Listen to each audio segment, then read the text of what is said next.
Maverick News presents The Rick Walker Show. Defrag your mind.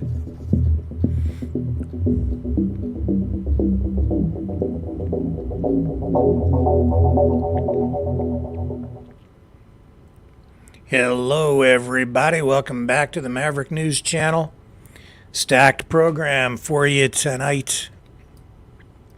We'll update the anti-tax, axe the tax, carbon protest, freedom protests going on in various locations.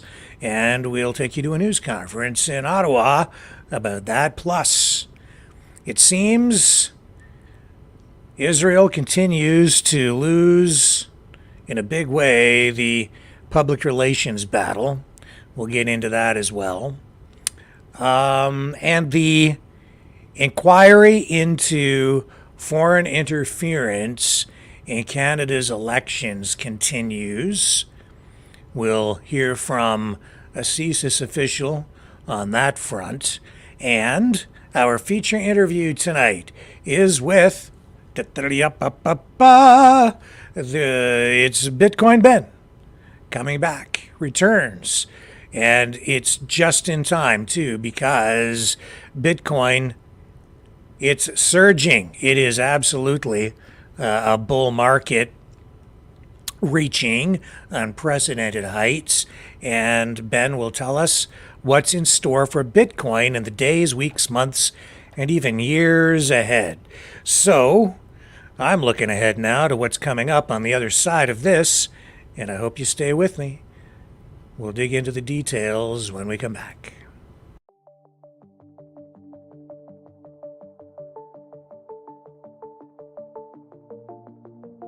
Greetings, brave Mavericks. Our quest for truth continues. We go beyond fake news. Together we expose propaganda. Together we pull others out of rabbit holes. We are maverick thinkers. We are all unique individuals, defenders of individual rights and freedoms, credible, trusted, grounded in reality. Maverick News, Maverick News. Defending free speech, free speech. Donate at freedomreporters.com. Do it now. Tomorrow may be too late. Maverick News. The world is watching.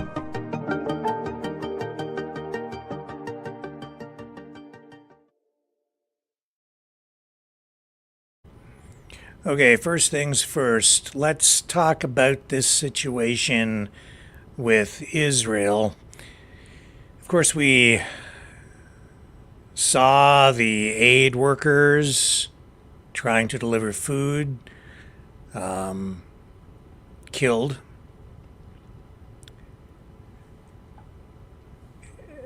Further complicates things, and how shall I put this?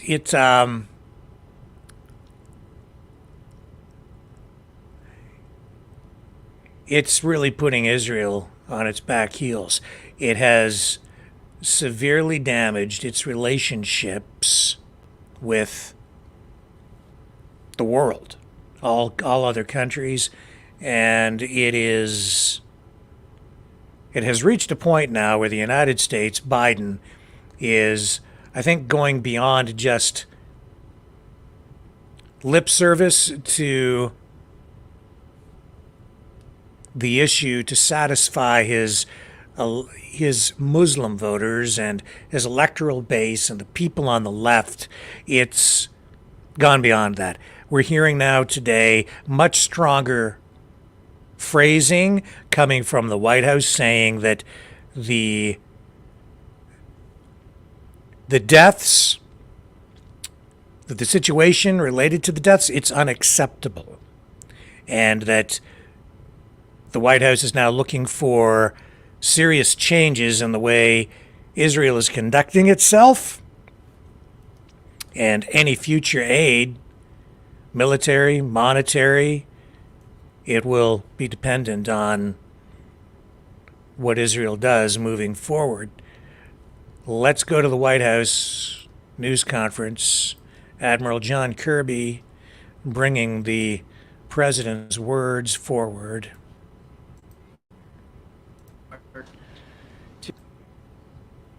Of the NATO alliance. He's Greatest recognizing the military alliance 75th in the history anniversary the of world. NATO. You all saw the statement from the president earlier today, celebrating this historic milestone. Now, for 75 years, the NATO alliance has stood together for freedom and against aggression, provided an unrivaled bulwark of security that has helped protect the American people. And during that time, our NATO allies have come to our aid in our time of need, with NATO forces serving alongside ours in Afghanistan. Today, NATO is larger, stronger, it's more relevant than ever before, thanks in no small part to the President's leadership. We look forward to building on all that progress in July when we host our 31 NATO allies here in Washington, D.C. for the next NATO summit. Now, as I'm sure you're all aware, the President had a chance to speak with Prime Minister Netanyahu earlier today. On that phone call, the President emphasized that the strikes on humanitarian workers and the overall humanitarian situation in Gaza are unacceptable. He made clear the need for Israel to announce and to implement a series of specific, concrete, and measurable steps to address civilian harm, humanitarian suffering, and the safety of aid workers. He made clear that U.S. policy with respect to Gaza will be determined by our assessment of Israel's immediate action on these steps. He underscored that an immediate ceasefire is essential to stabilize and improve the humanitarian situation and to protect innocent civilians. And he urged the Prime Minister to empower his negotiators to conclude a deal without delay to bring the hostages home. The two leaders also discussed public Iranian threats against Israel and the Israeli people. President Biden made clear that the United States strongly supports Israel in the face of those threats. That's all I have. Thanks, John. First, off on that last piece there, you said you have said it from this podium several times that the Hamas was the obstacle to getting some sort of ceasefire deal, calling on the Israelis to empower the negotiators, suggested that has changed. Has the U.S. assessment of Israeli willingness to reach a ceasefire deal changed in the last several weeks? No, look, it takes active participation and the negotiation of both sides here, and that's what the president is urging. He's certainly in the call with Netanyahu, urging that the prime minister empowered his team to the maximum extent possible to see if we can get this deal in place. And then just on the substance of the real news from the president's statement there, saying that he's going to condition future U.S. support for this for the Israeli operations in Gaza on what Israel does. First off, what is at stake? What would be potentially cut off from Israel for use in this war if it doesn't change course? And second, what do you want specifically to see from Israel or to do to protect civilians and humanitarian aid workers? I'm not going to preview any potential policy decisions coming forward. What we want to see are some real changes on the Israeli side. If we don't see changes from their side, there'll have to be changes from our side. But I won't preview what that could look like. Now, they talked about I'm sorry. Is that just the body count, or is there a specific change? Again, in terms of concrete steps, what we are looking to see and hope to see here in coming hours and days is a dramatic increase in humanitarian assistance getting in, additional crossings opened up, and a reduction in the violence against civilians and certainly aid workers. We want to see that even as the Israelis work through their investigation, that they are willing and able to take practical, immediate steps to protect aid workers on the ground and to demonstrate that they have that civilian harm mitigation in place. So again, those are broad brushes. I'll let the Israelis speak to what they will or won't do here. But again, in coming hours and days, we will be looking for concrete, tangible steps that they're taking. Thanks, John. Just to go back to that point, in your readout, when you say the president made clear that U.S. policy with respect to Gaza will be determined by our assessment of Israel's immediate action, could you decode that for us? What exactly is the warning that's being issued here? I think it's very clear in the language itself, Nancy. We're looking for concrete steps to alleviate humanitarian suffering in Gaza, Again, I won't get ahead of what the Israelis will or won't say or announce. We're looking for concrete steps to be announced here soon. And it's not just about the announcement of concrete steps and changes in their policies, but it's the execution of those announcements and those decisions and implementing them. And so we obviously will watch closely and monitor how they do on the commitments that they make. And as I said earlier, if there's no changes to their policy and their approaches, then there's going to have to be changes to ours. I think what the world wants to understand is the White House warning that it may remove military aid? What exactly is the threat here? I think I've stated it pretty clearly, and I'm not gonna, as I said earlier, I'm not gonna preview steps. I'm not gonna preview decisions that haven't been made yet. But there are things that need to be done. There are too many civilians being killed. The risk to aid workers is unacceptable. Now we have certain aid organizations that are reconsidering whether they're even going to be able to continue operations in Gaza while famine looms. So there has to be tangible steps. Let's see what they announce. Let's see what they direct. Let's see what they do. But I'm not going to get ahead of that. I'm going to try this one more time because the I president. reckon you would. That's what we do. The president seems to have said to the prime minister today, make these concrete changes or else. It's the or else that I want to make clear here. Is the president threatening to withhold aid to Israel if they do not make these changes? The president made it clear that our policies with respect to Gaza will be dependent upon our assessment of how well the Israelis make changes and implement changes to make the situation in Gaza better for the Palestinian people. And how much time are you giving them to make these changes, to implement these concrete Again, steps? we would hope to see some announcements of changes here in coming hours and days, and I'll leave it at that. That's short. Hours and days. John, why today? Why today? What? Why today for the phone call? Why? Why this apparent shift in policy today? I think, look, President, well, all of us, but particularly the president, was certainly shaken by the attack on the WCK convoy and the aid workers. As I said earlier, it wasn't the only event. There had been others like that, humanitarian aid convoys coming under fire and losing people. And the president felt strongly that it was time to talk to Prime Minister Netanyahu about his concerns. Would you characterize this call as an ultimatum?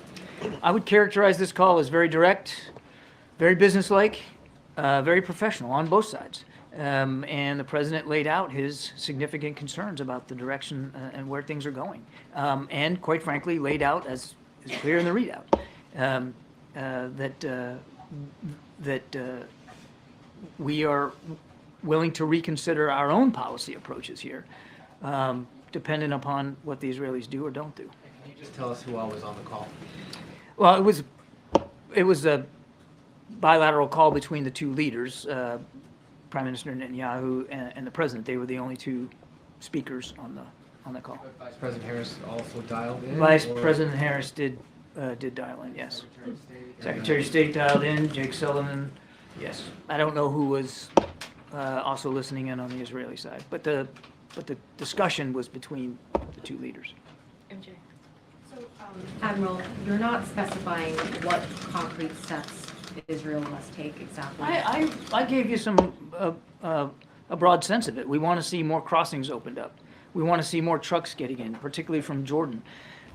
We want to see tangible steps at the mitigation of civilian harm, particularly to humanitarian aid workers, but obviously all civilians. But we want to see that they have moved forward on proper steps to deconflict with aid workers as they move around, that the information flow is viable. But that's language we've heard for weeks now. You're not talking about sort of telling us how exactly you will measure those measurable steps, right? What I said was, we're going to examine our policy approaches based on our assessment of the way the Israeli side modifies their behavior, modifies their policy and decision-making processes. And so, first of all, let's see what they say they're going to do, and then let's watch and see execute to what they say. And I don't want to get ahead of them on what they plan to say about the changes they're going to make. But we'll base our policy decisions based on an assessment of how they execute to their policy decisions. And you're not talking about what potential U.S. policy changes are on the table. Can you say whether the president shared that with the prime minister on this phone call? The president made clear that that absent changes in the protection of civilians on the ground, absent changes to the volume of humanitarian assistance getting in, absent any movement on a ceasefire that will allow hostages to get out and more aid to get in, absent a calming down, that he will have to reconsider his own policy choices with respect to Gaza. And one of the 7 aid workers was obviously a dual American citizen. Did the prime minister offer the president an apology?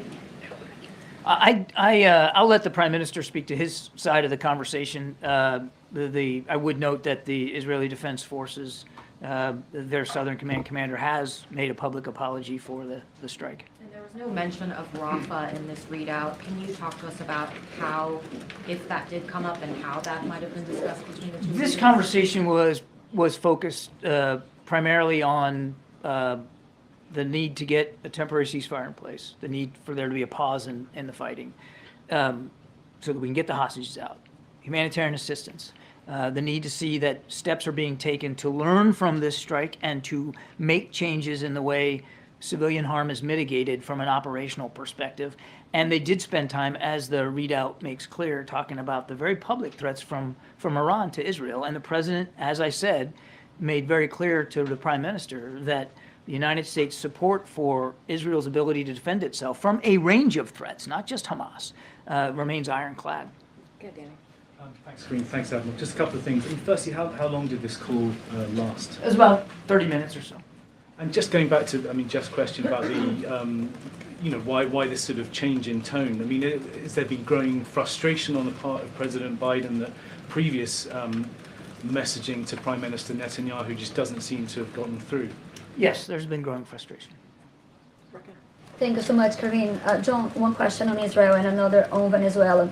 We saw in the past President Biden pushing Netanyahu to protect civilians, but how much words really matter here when, on actions, the same day of the attack on the humanitarian wards, the U.S. was approving more bombs to Israel? We are now 6 months into the war. How much the U.S. actions are actually encouraging Israel to not do enough to protect civilians? Yeah, look, I'm kind of glad the question came up because I would tell you, when I've seen press reporting, about the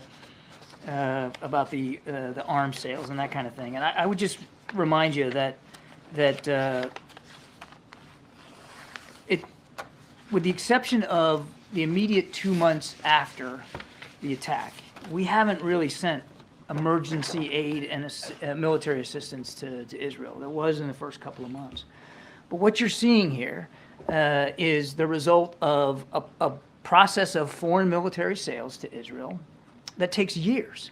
And a lot of this material that's been reported publicly was notified to Congress many, many months, if not years ago, and are in the train to get to Israel. I think it's important to remember, as I tried to mention in the last answer, that Israel still has a lot of threats it faces. I mean, we're all focused on Hamas, and I understand that, but they still face active threats throughout the region, including from Iran.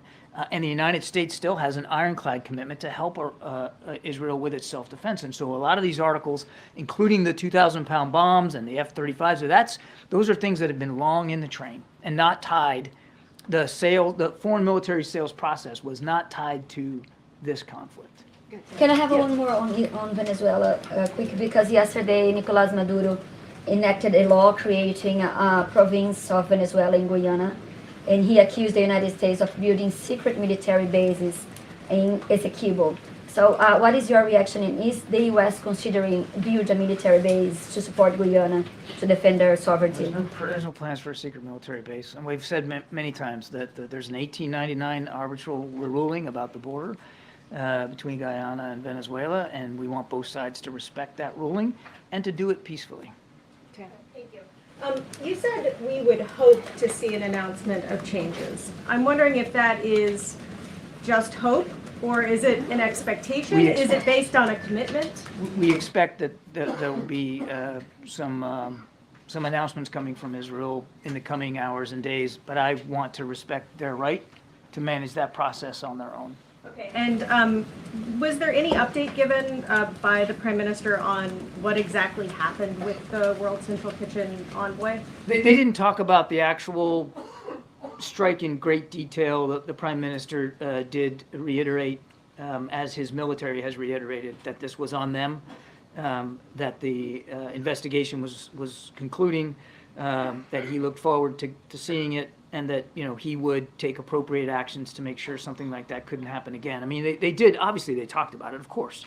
But did they go through point by point the investigation's findings? No, because I think the Prime Minister's office is still evaluating the actual investigation results. And just to try to get a technical understanding, as you described the very long process of supplying arms to Israel, if this contingency isn't met and there is a change in U.S. policy, how easy or hard would it be to slow down or change shipments to Israel based on current law and all of the requirements and all the things you just described? Yeah, again, I don't want to get ahead of where we are. Let's see what the Israeli side does and says and what they implement and where they go before we talk about actual policy decisions. And I'm certainly not going to close down decision space for the President of the United States.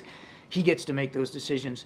But, I mean, obviously, as Commander-in-Chief, and yes, the foreign military sales certainly is supported by legislation, but there are certain authorities that you can do to manage that. But again, let's not get ahead of where we are.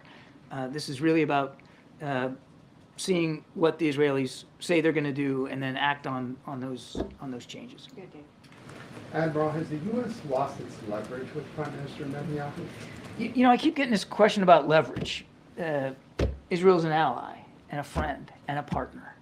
And the president believes strongly and has for his entire public career in the security of the Israeli people and the longevity of the Israeli state. And that's not going to change. I can say unequivocally, and I don't think the Prime Minister would mind me saying here, that in the call today, the Prime Minister reiterated his thanks to President Biden and this administration for the support that we have continued to provide Israel. It's long-standing. It was before the 7th of October, and it is now. And that support's going to continue. But again, with respect to Gaza, we need to see certain changes. And if we don't, then we'll have to consider changes to our own policy. But it's not about leverage. It's about the relationship, and it's about the credibility. I would even say the unique credibility that this particular president has in Israel and with Israeli leadership based on his long public service of support. Talk about this relationship. Do you think the Prime Minister is really listening? It was, I think it was evident in the phone call today. It was a good discussion, direct, no question, but a good discussion, and I believe the president made very clear his concerns, and the Prime Minister acknowledged those concerns. In terms of the timing of this call, we understand that this call was set up after the strike on the World Central Kitchen workers. Would you say that this call was a direct result of that? Was that the reason behind the call? Yes. And then one last thing. Response to Jose Andres, Chef Andres says that the convoy was deliberately targeted. Any response from the U.S. on that? Again, I haven't seen the Israeli investigation. They have said themselves publicly, after a preliminary investigation, that there was no deliberate targeting of WCK and Chef Andres. They're working their way through now an independent follow-on investigation, which I understand is very, very close to complete. The Prime Minister just talked about it broadly and reiterated today, the Prime Minister reiterated today, that there was no deliberate targeting of that aid convoy. Good night.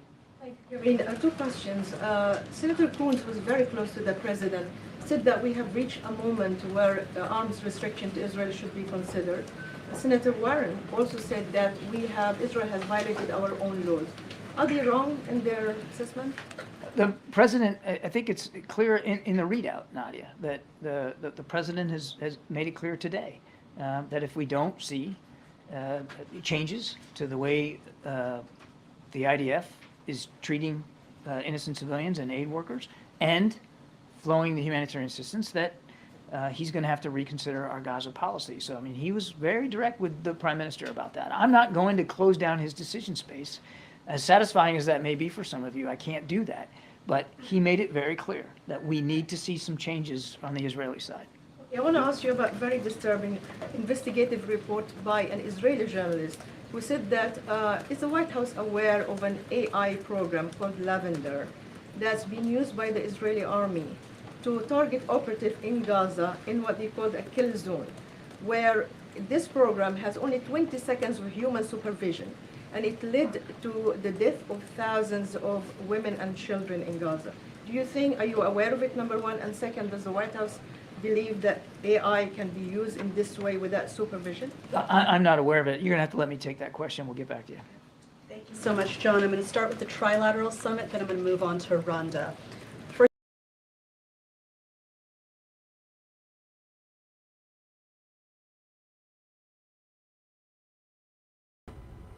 Okay, so John Kirby taking the heat there for Biden. And a clear shift in tone and possibly policy.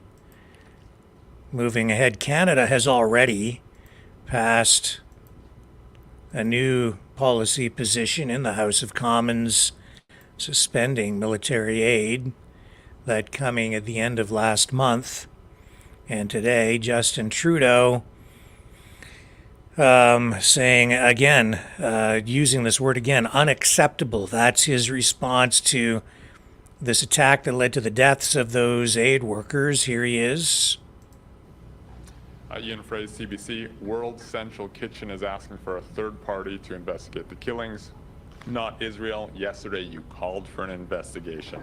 Would you accept an Israeli investigation of the incident? We need a fully open, transparent, independent, and rapid investigation into what happened. I have to directly take issue with what Prime Minister Netanyahu said yesterday when he said, well, this just happens in conflicts and in wartime. No, it doesn't just happen. And it shouldn't just happen. When you have aid workers for an extraordinary organization like World Central Kitchen risking their lives every day in an incredibly dangerous place to deliver food to people who are experiencing a horrific humanitarian catastrophe, that is not okay that they get hit by targeted missiles like this. The reality is we need much more humanitarian support to flow into Gaza, much more protection of civilians, of innocents, and of aid workers. That's why we need a humanitarian ceasefire. We need for Hamas to lay down its arms. We need for the hostages to be released. And we need a ceasefire to allow this humanitarian catastrophe to end as quickly as possible. Okay. Okay, so there's Trudeau's position on it. What we're seeing really in the Middle East is just escalation and now spillover into other countries with various attacks, and it isn't clear who's behind what, and terrorist groups becoming involved, and accusations that this country or that country, the United States, is behind this attack and this thing and that thing. Honestly, difficult to know, impossible really to know for sure what is happening. Who's really responsible for this attack or that attack? We saw exactly those kinds of accusations fly when the attack in Moscow happened.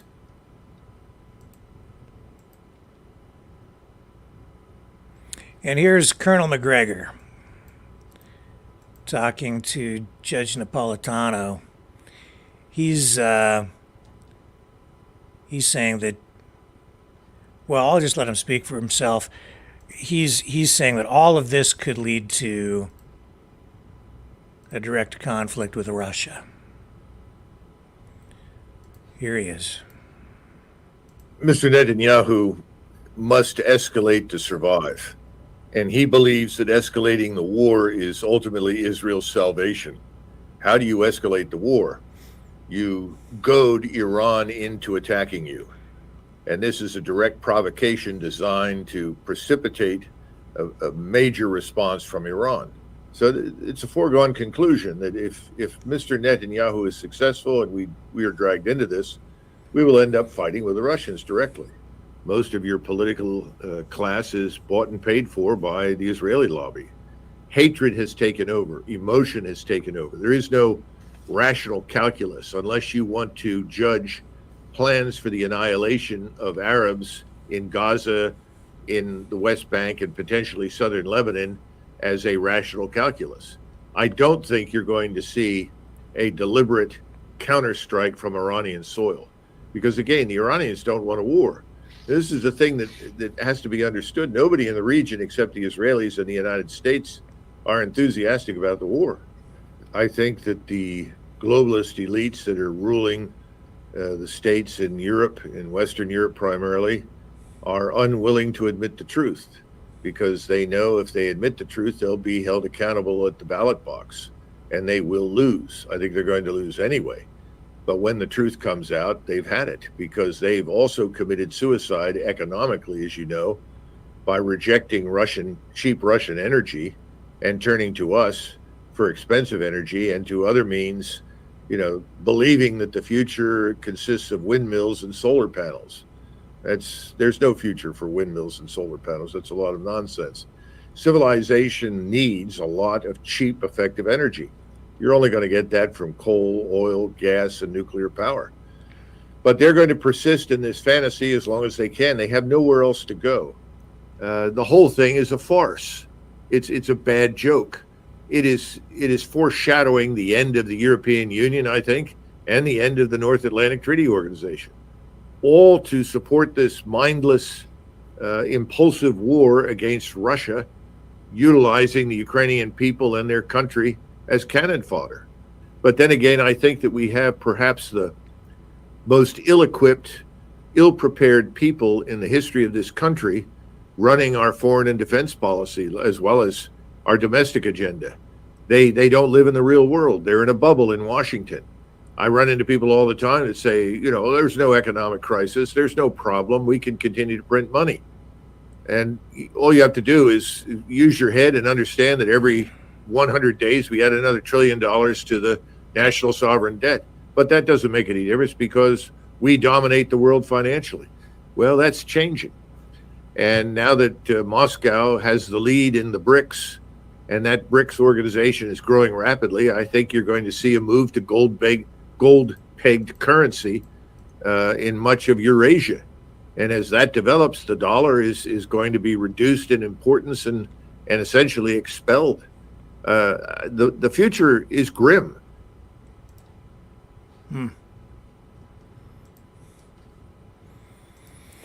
Time will tell. Time will tell.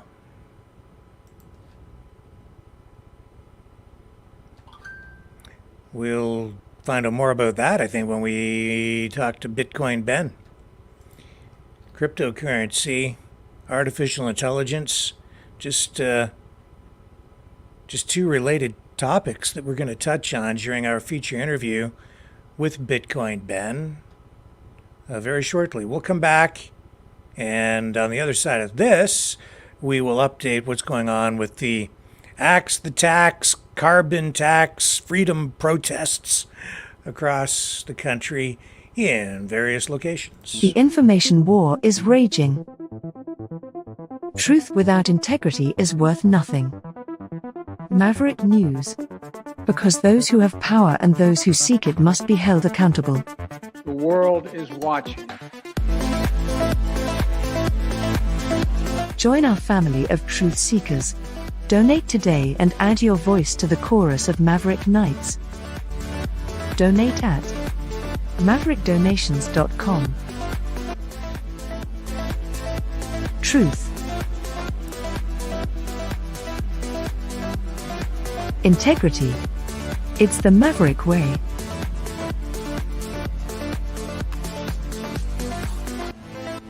Maverick News. The world is watching.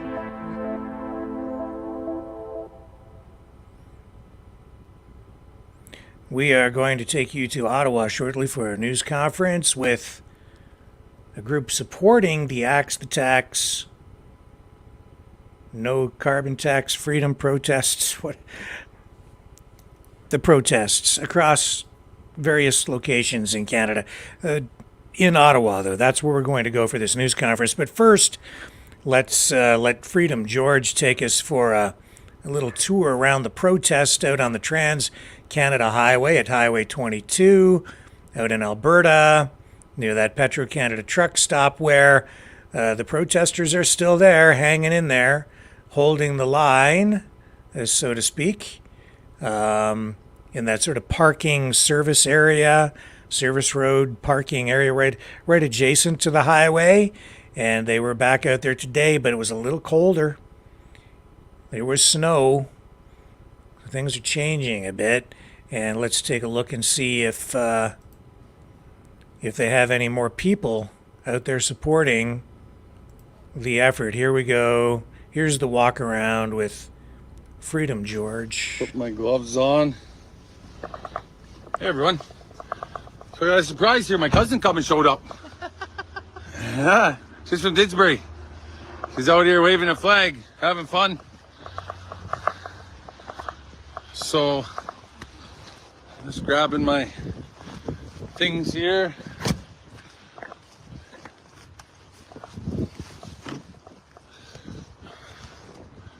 All right. So it's been a good day, you guys. Been lots of snow. Everybody's really in good spirits. It's actually real nice snow too. You can look at the snowflakes and it melts on your hand, on your glove. So it's God's snow. So we're blessed there. Let's go see what we got over here, guys. Take you for a walk. Hey, bud.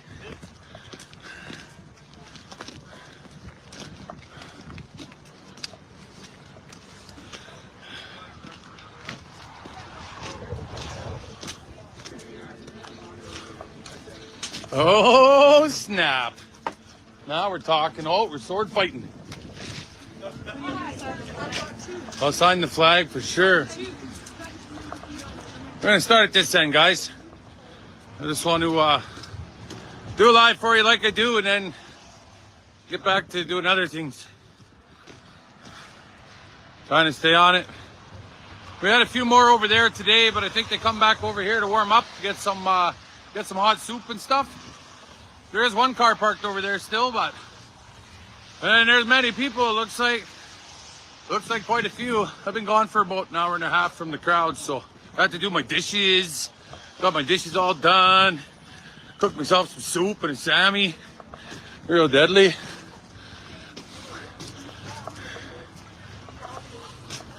Yeah. Get a little bit of supplies going. Oh, we got Ron and Rob. Hey, boys. Come to warm up, yeah. Get a little bit of heat, dry off. What do we got in here? Come on out, dear. I'll wait for you. Look at all these smiles around here. Oh, is this the donut factory? Oh my goodness. Is those chickens? Oh, and I was overcooking? Oh, that's okay. You guys, that's for everybody else. Look at that. What? Look at that. Massive, right? And look at the sauce on that thing. Uh-oh. I might have to go and grab one of those. Uh-oh. No, just kidding. Looks really good, though. Yeah. Holy cow. Now, those are cinnamon buns. The Freedom Camp over there held the windstorm. I got all the snow off the top. I got to do a bunch of shoveling around there.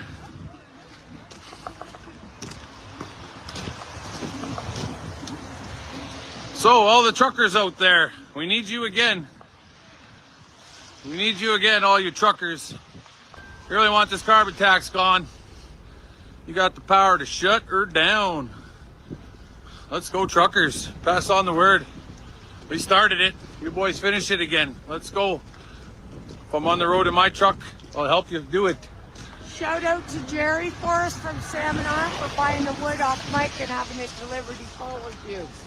Shout out to who? Jerry? Jerry from Salmon Arm, a truck driver. Shout out to Jerry from Salmon Arm, the truck driver that bought the wood and had it delivered here.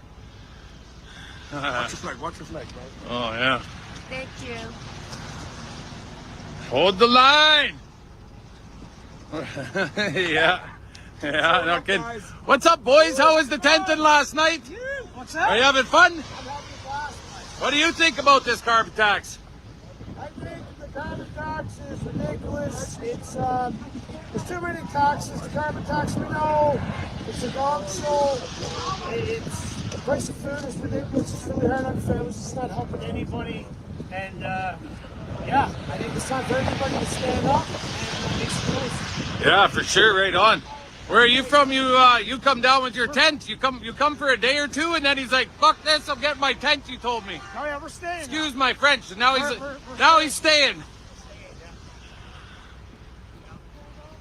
They come and checked it out for a day or two, and they said, "All right, we're going back and we're staying." We had to go reevaluate, change a few things up there, but we're getting all right in. Oh yeah. Hey. I need to talk to you about these flags when you got a minute. Okay, that sounds good.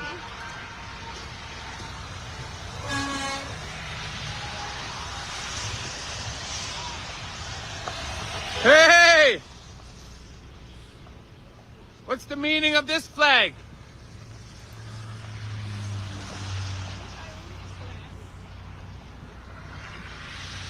It means what? Yeah, that's what it means? Yeah, that's the flag that you guys used to fly? I'm not educated on that flag, so I don't want to speak about it. Well, it's Native American guy holding a peace pipe. Yeah. Which means he's peaceful. That's right. He wants peace. You bet. Yeah. Holding a peace pipe. Yeah. For all is one. You know, the treaties were signed for everybody. They weren't just signed for the natives, right? It was for all of us. Now, you know, that's an awesome poncho too. Yeah. Well, God bless you. I bet. I remember seeing you. Now you got the gear on? Yeah. You're doing good. I love it. You're cute. That's perfect. She's bundled right up. Didn't have the right gear yesterday, so she went and got it and come back. Brought her flag. So we got lots of people. What is that a reindeer? Oh my goodness. Look at that guy. An homemade soup being made. Yeah. No, that's okay. I had my own soup there. Oh, buddy. You're all wet. I'm a drowned rat. Yeah. He's warm though? Oh yeah. Well, he's got more fur on than the rest of us. Yeah. I think he's all right. Oh, he's gonna have a bath anyways. He'll start shivering if it gets cold, eh? So those are the boys over there. They showed up 2 days in a row to come check it out, and then they just went back. They come back the second day. They just went and grabbed their stuff and said they're staying.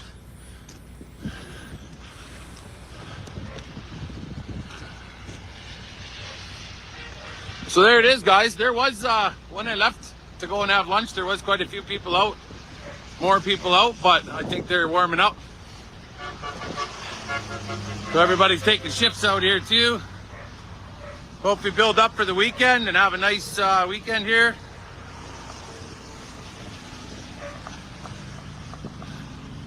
I hope everybody out there can start doing things in their own area. We need to stand up and we need to show our numbers. Get your towns going.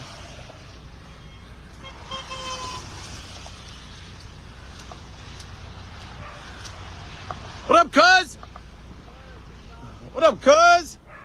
We got some people making some more of these so we can get them out by the highway with proper messages on them about acts of tax. On the weekend, they're talking about slowing things down for us here. As long as the weather permits. We couldn't do anything today with this crazy weather. We're planning on doing some slow rolling. But with this crazy weather, we decided to just be safe and not cause any problems on the highway. We don't want an accident caused by our slow roll just because of the bad visibility, slippery, slushy, you name it. You never know what these city slickers got on for tires, you know. You never know. Probably can't stop. We still got some people over there, eh? In a red car and a truck. They go back and forth. They come over and resupply. So listen, guys. What do you think? If we got enough people that wanted to stand up and get your campers going, I don't know, that side looks pretty good. Just saying, I'm not telling you what to do or nothing, but I'm sure we can get 4 more porta potties for that side. Imagine those guys would be nice to just donate that kind of stuff. Wouldn't that be cool? Let's get both sides of the highway going here. I don't know, just an idea. I'm not telling anybody what to do. I'm actually saying don't do that. That's bad, but you know. The terrorists. So yeah, we're gonna take another little walk. Oh, come back, cuz, after I'm done showing. Doing a little bit of a live. Oh yeah, that's good, eh? Fire pits are here for people to warm up. And the good old outhouses are here. Man, girl, you be flagged up. You're flagged up and coned up. Don't run over that. Go to jail. And there's the autos got delivered today. And the company donated them. So also, I think it was $30 a trailer. The outhouse company there would come and take care of your septic in your trailers. So you wouldn't have to worry about that. Just water. So we might need a water person in there to bring some little pump and some town water. You know? We got the sewer dealt with. And some of these old units, it's back in the day.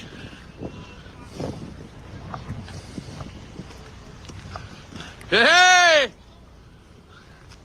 Taking a break, but just not taking a break. Hey, brother. Oh, ain't her? He's got shit-eating green on his face there. He's just grinning all the time. He's pumped.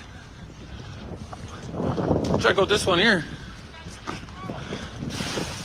No farmers, no beer. Yeah, there you go.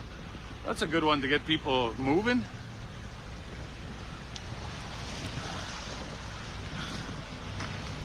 Yeah, freedom is not free. Be prepared. Coots boys. I got that one on my bumper sticker. There's only 2 of them in there now. Try not to get license plates, but it doesn't really matter. The cops probably got them all already. They don't care though. The cops say, I don't know. We're not causing any harm. We're peacefully protesting, so seem to be pretty good. As long as we don't back traffic up into Calgary again, we should be all right. This one's got some decals too, eh? Where's this car over here? This one right here.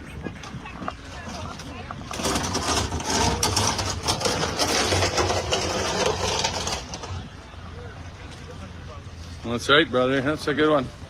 On his car. How you doing? Oh, Red Dog! You're all prepared for... I got my motor for my furnace.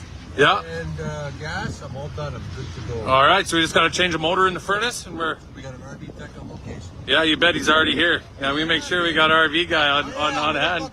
That's right. Yeah. I don't know about those Alberta boys. Yeah, we got an RV man right here. He's from BC though, but he's always hanging with us. Rob. Hey brother, you ready for camera yet?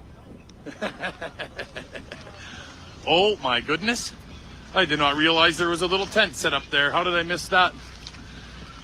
He's rocking it. That's rocking it, you bet.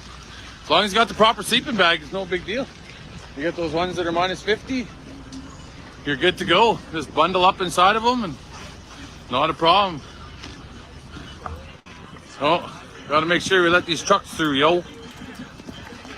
What are those? Stickers and some pins? Right on. Can you hold on to me and give them to me later when I'm not doing it live? That'd be awesome. Thank you. Number comes up over there. They'll pull ahead. Well, he's doing his numbers on the fly. He's been doing it a long time. A lot of people will stop and get their actual number to see what their weight is.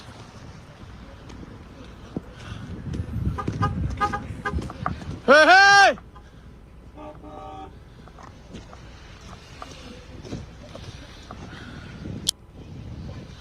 All right, truckers. I'm gonna start getting on the radio a little more with you boys. We need you again. We need the truckers across Canada. You're the ones that actually control everything that goes on. I am also a trucker. Think about it. No trucking, no nothing. Truckers need to organize out there. Just an idea. Not telling you what to do. Not telling you what to do, but I'll talk to some of you on the radio. Get this mobile. Get the truckers on board. Just imagine what you guys are paying in extra tax now, extra money, because of this tax right here alone, going down the road. How long are you truckers gonna take it this time before you pull the pin? Hey, you can do it again. Hey, bet. Let's go, truckers. You wanna make another big difference? You have the power. If you really think about it, you have all the power. Every single thing we consume is brought by truck. Maybe some by pipeline, of course, but everything else brought to you by truck. So truckers have the power to stop this. I would say they're the most powerful. Pack your stuff in your sleeper for a few days. You know, I don't know, just an idea. Shut her down. I'm telling you what to do. Just think it'd be a cool idea. This is for educational purposes only. Is that what they keep saying? Hey, so I'm gonna go visit with my cousin, guys. She drove down from Didsbury there. Coming to show some support. I got to see my sister and two other cousins the other day, so that was cool. They were on their way to go skiing, so they made it through right before the traffic got slowed down real bad. So they made their ski trip and they weren't mad at me. Love you guys. Okay. So I think what you're getting there is an indication of the true intention of the protest. And in Ottawa, we're going to go there because we're going to take you to this news conference now. Oh, hang on a second here. Let me get the feed. This is a group supporting, involved with the Axe the Tax protests, Axe the Tax freedom protests happening in a few different locations still, even now midweek. Here we go. Hi everyone. My name's Carl DeVille. This is my friend Robert Dorion.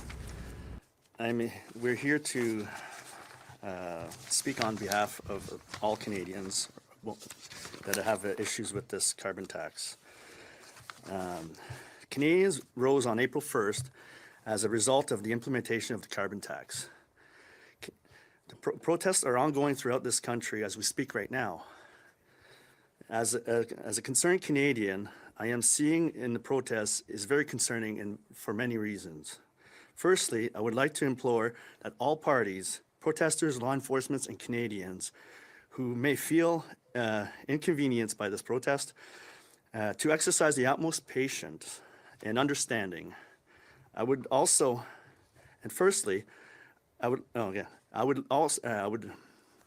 ask that everyone engage in a respectful dialogue to address any issues that might arise during this protest, while ensuring that they are safe, lawful, and peaceful, and that they respect all aspects of Canadians' rights to protest. If everyone involved in any aspect could be counted upon open, honest, and respectful dialogue.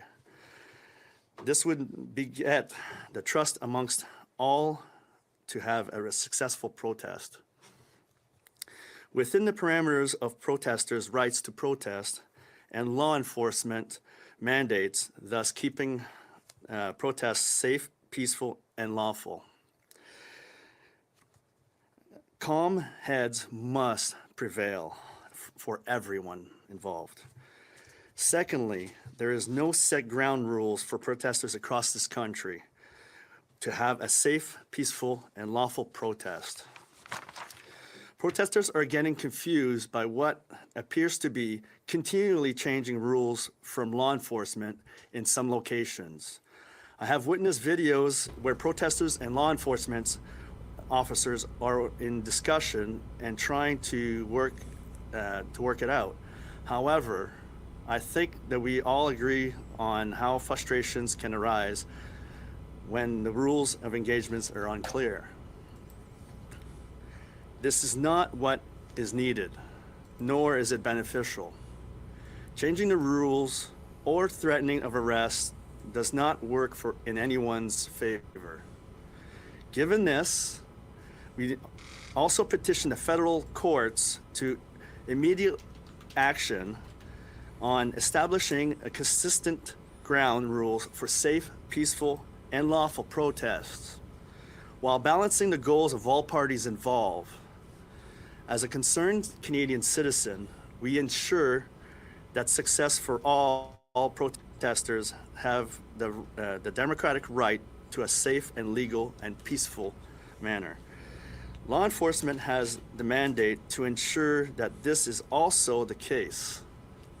However, the rule of what is and what is not legal should not change during the course of a protest. Misunderstanding, miscommunication, and misinterpretation of laws and rights can lead to infringements on right or wrong from either law enforcement and or protesters' perspective. Some communication rule changes can be interpreted as an intimidation. A desired goal of our presentation today highlights these issues and proactive activities to take place rather than reactive, potentially knee-jerk reaction that could result in possible charges. Tying up precious court time and immeasurable resources on so many fronts. Having rules of engagement established by the federal court on a priority basis for a safe, peaceful, and lawful protests for Canadians to advocate for themselves will significantly accomplish accomplishments for the democracy of this wonderful country of ours.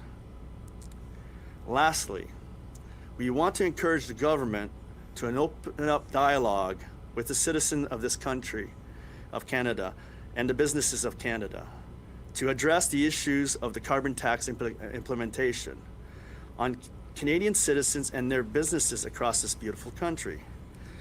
We cannot tax the middle class into poverty. This tax will be the straw that breaks the Canadians' back. In a true democratic society, people have the right to vote on what matters that impact every aspect of their lives and their livelihood. Is it time for a referendum? Our elected official profess democracy. What can be more democratic than a referendum on this issue? Give Canadians a voice. Let them decide for themselves. If the federal government fails to vote on a referendum, should the provinces conduct their own referendum and poll their people on their desire to opt in or out of the carbon tax? Canadians deserve a voice on this issue. It's time to let Canadians decide. Thank you. en français en ce moment. Merci de votre Okay, présence. let me just get him back to English here. We'll take a short break and come back to more.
Maverick News. The world is watching. The New World Order. Government overreach. The Great Reset. Mainstream media lies. Now more than ever, independent voices are needed. Donate now, at freedomreporters.com. That's freedomreporters.com. Maverick News. The antivirus program.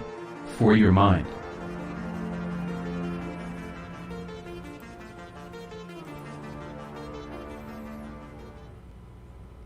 Okay, let's go back. We're going to pick up the next speaker in this news conference. J'espère que le message va passer. Merci. Certainement. So my name is Robert Durion. Short version in English. My name is Robert Durion, and you probably don't know me, and for good reasons. I'm not a politician. I'm not an organizer of any sorts. I'm just, to put it simple, a Canadian, a proud Canadian. I stand here today at the risk of being humiliated and fumbling in a press conference, which I've never done before, because I think it's important to act when something is wrong in our country. I believe we live in one of the most beautiful countries in the world. I truly believe that. I don't want to see this country go sideways like it's going right now. I want this country to be proud. I want my children to be proud, and I want it to be a good place like it's always been.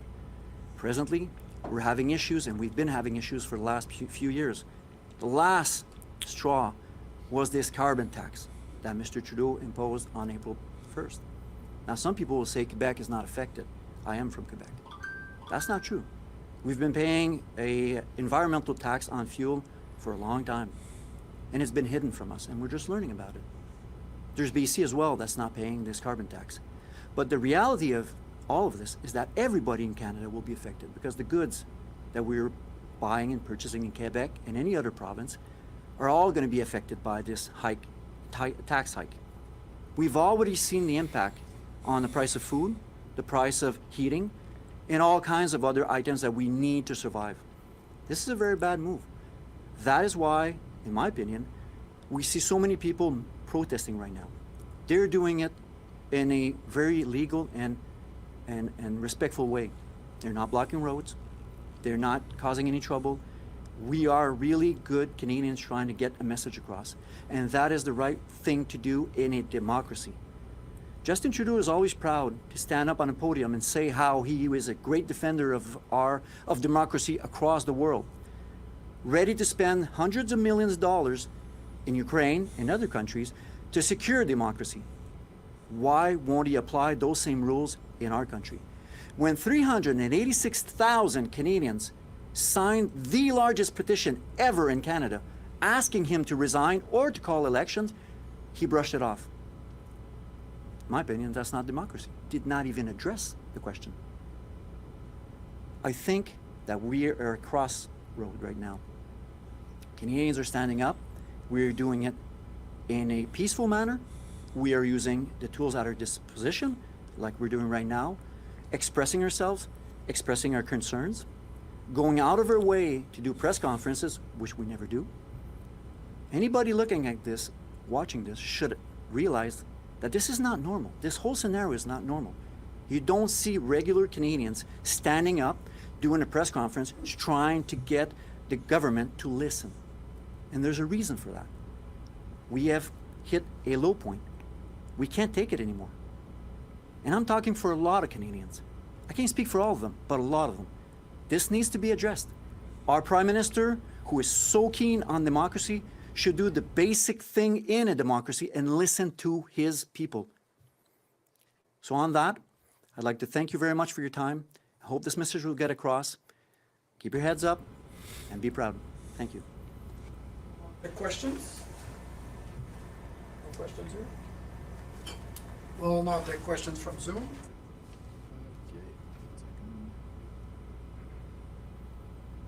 We'll see if there are any questions. Hi, this is Charlie Lee from City News. Can you hear me all right? Yes, I can. Thank you very much. Just first point of clarification, Monsieur Dorian, could I actually just ask you to spell your name, please? We're going to Yeah, my name is Robert, R-O-B-E-R-T. Last name is D-O-R-I-O-N. Okay, excellent. Thank you. And earlier you talked about, or rather your colleague talked about good open dialogue for referendum. What would you like to see going forward? What would be a good first step from the federal government in terms of indicating that they're actually listening to you on this? I believe that there are two options that were presented. One is an election, because an election, in my opinion, in our opinion, is a democratic way to have a positive or a concrete answer to the question of that carbon tax. Mr. Trudeau says that and is confident that the Canadians stand by his carbon tax. What better way than an election in a democracy to get a concrete answer to this? Because what we're seeing is opposite of that. If he's not willing to have an election for whatever reason, then what my colleague Carl suggested was a referendum. And that is also a democratic avenue to get a clear response from the Canadian citizens as to whether or not they want this tax. So I think at this point, seeing the impact that it has on the quality of life of Canadians, I think this is a very reasonable suggestion. Thank you for that. And as a follow-up, could I just get some, a bit more depth on this? Because is the opposition specific to the idea of pricing carbon? Like, is there a proposal that you feel like would be acceptable that would penalize large corporate polluters, for example, so long as it doesn't impact prices or affordability for ordinary Canadians? Yeah, Carl. As an industrialist, as a millwright, I would say it's pretty simple. It's make your environmental policies, like we were, more stringent, and work with the industries into working into a more clean environment policy to actually do this. You do not need to tax everybody or tax basically products to the point that everything gets expensive, then anybody can't afford it. As another point that I would see that would happen as well as with this carbon tax is it's going to make all our exports way more expensive, which is going to take us away from, take our leading edge in the entire world for exports. Because all our products will be more expensive to export to other countries due to the fact that the carbon tax is going to implement it, and nowhere else in the world is the carbon tax implemented. So the companies will move down south, most likely, because there's no carbon tax, and we'll lose jobs as well as in that manner as well. So I honestly think environmental policies is probably the way to go. It was worked before. We are the most environmentally clean country in this world. One of the most. And there's no doubt about it. We are carbon positive. We are actually very, very, very, very well off. And we are very, very environmentally aware of our industries. So I honestly think that there's a lot easier ways to fix the issue than tax the people and tax the product that this country is making, to the point that exports are going to lose. Probably lose part of the GDP, the 33% or 34% of the GDP export that's leaving this country. I don't know how much it's going to affect it, how deep it's going to go, but if I was a businessman, I'd go where there's no carbon tax. I'd move my company out down south That's the honest truth. Common sense. One more question?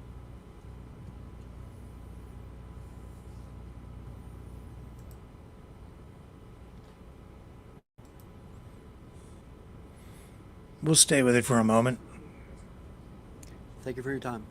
Thank you. Okay. And that is that. Stay with me. More ahead.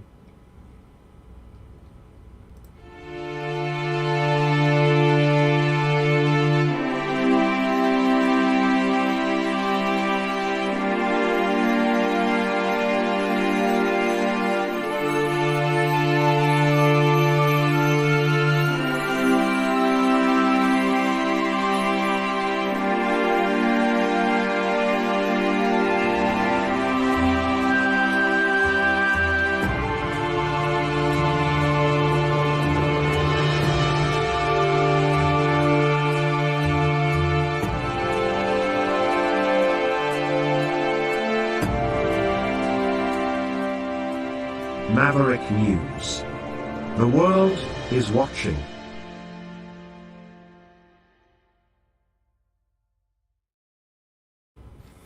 Okay, so the public inquiry into looking into foreign interference in Canadian elections continued today.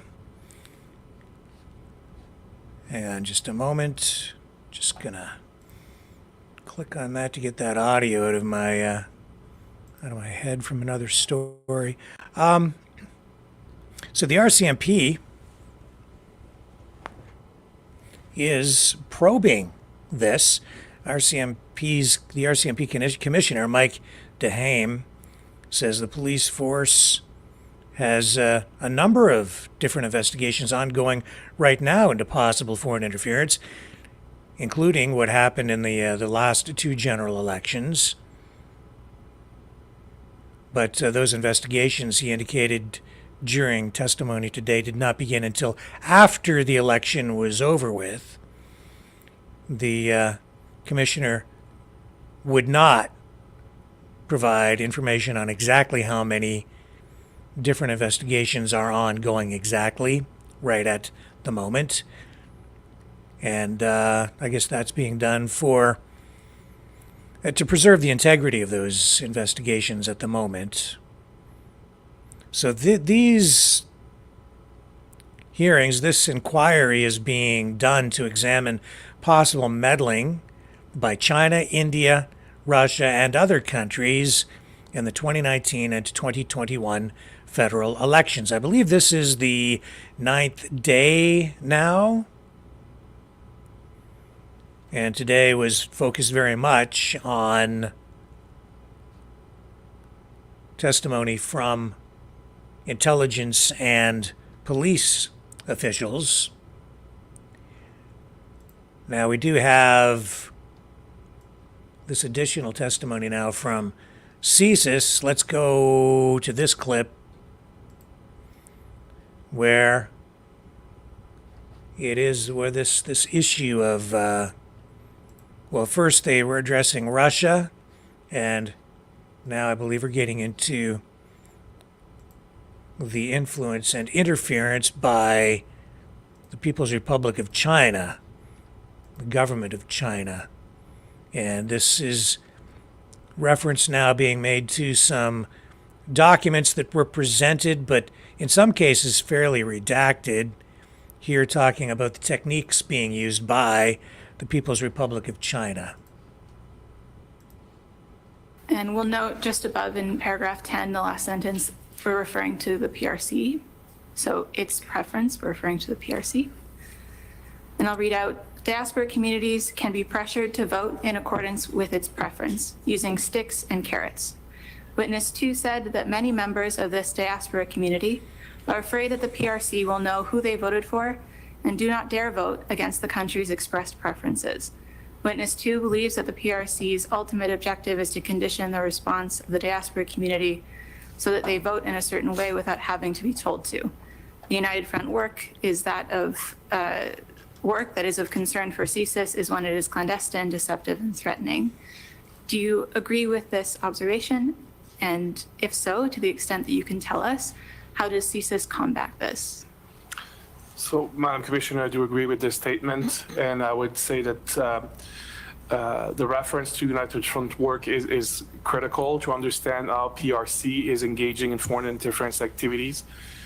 United Front work is encapsulating a number of different parts of the Chinese Communist Party and of the government of the PRC. Its budget is now larger than the entire Ministry of Foreign Affairs, and their sole purpose is to work abroad to condition people and to be able to exercise in amongst other things, foreign interference in those countries.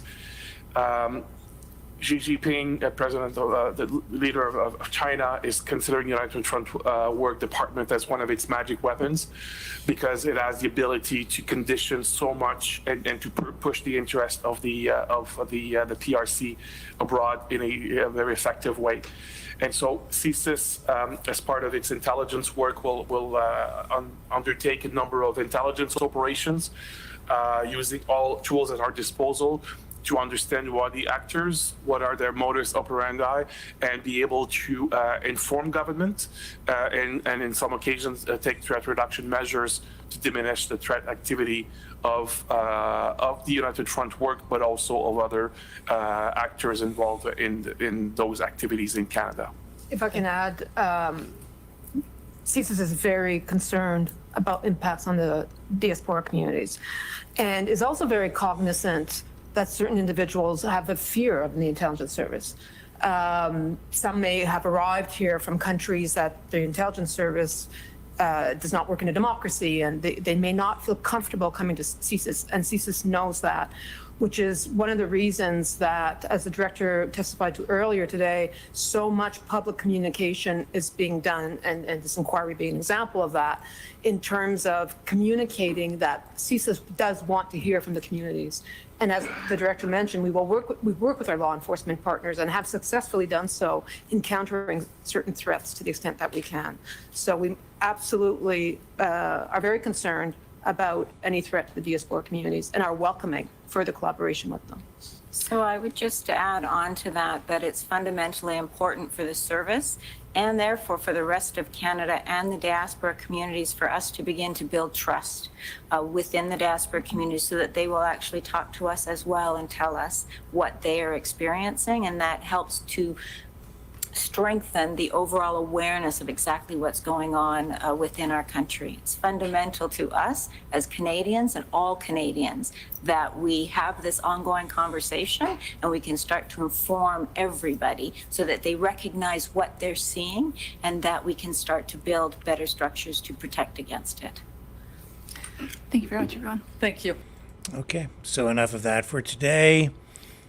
We will be bringing you more from the inquiry in the days ahead as well.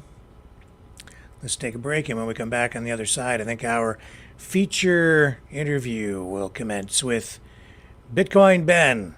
And it's timely because there's a lot of new stuff happening with Bitcoin right now. We have the halvening coming up. We have, and that's just days away, we have the price of Bitcoin rocketing to new highs, and we have some pretty heavy hitters in the world of finance adopting it, further increasing demand while supply is diminishing, and that is also contributing to this huge Bitcoin bull market. Don't go away. The information war is raging. Truth without integrity is worth nothing. Maverick News. Because those who have power and those who seek it must be held accountable. The world is watching. Join our family of truth seekers. Donate today and add your voice to the chorus of Maverick Knights. Donate at maverickdonations.com.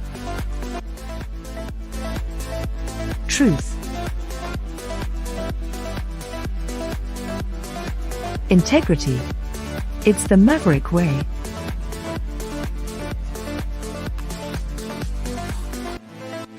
Maverick News. The world is watching.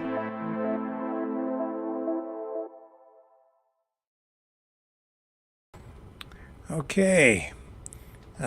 Just a moment away here now. Stay with me. Bitcoin Ben up right after this. Fighting the Great Reset. By leading the Great Resistance.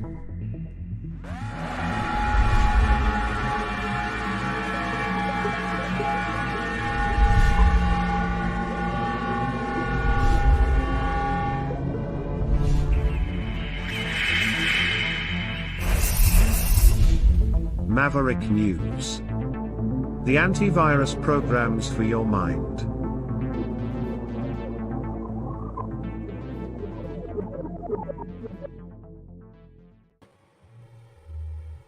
And he's back. Bitcoin Ben, welcome. Thank you so much for joining us on the program again today. Hey, Rick, how are you, brother? Just fine. It's an exciting time, and I'm so glad you're here because there's so much to talk about, so much people really need to know, because Bitcoin is reaching new highs. What is driving the price? A lot of it is the ETFs at large organizations like BlackRock, and a lot, I think we have 11 or 12 of them right now, and the volume has been off the charts. These are officially, actually BlackRock's is the largest ETF ever in history. They've actually taken in just BlackRock to 165,000 Bitcoin in about a month and a half. And the rest of them all together is about 500,000 Bitcoin. Which, yes, and if you remember, there's only 21 million ever created. And there's only about 16 in all of existence that isn't lost from the early days.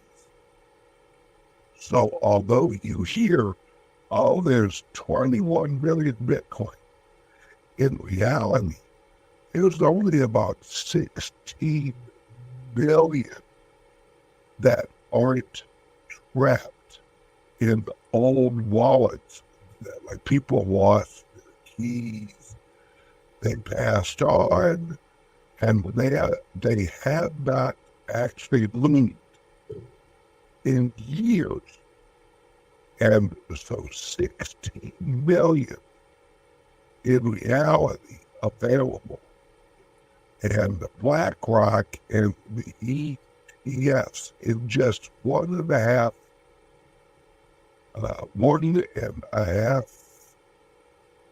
a year and a half, right? These ETFs, these are exchange traded funds for people who don't know what they are. And these were mostly approved, these ETFs, I think in January of, was it last year? No, this year. This year. Right, January of this year.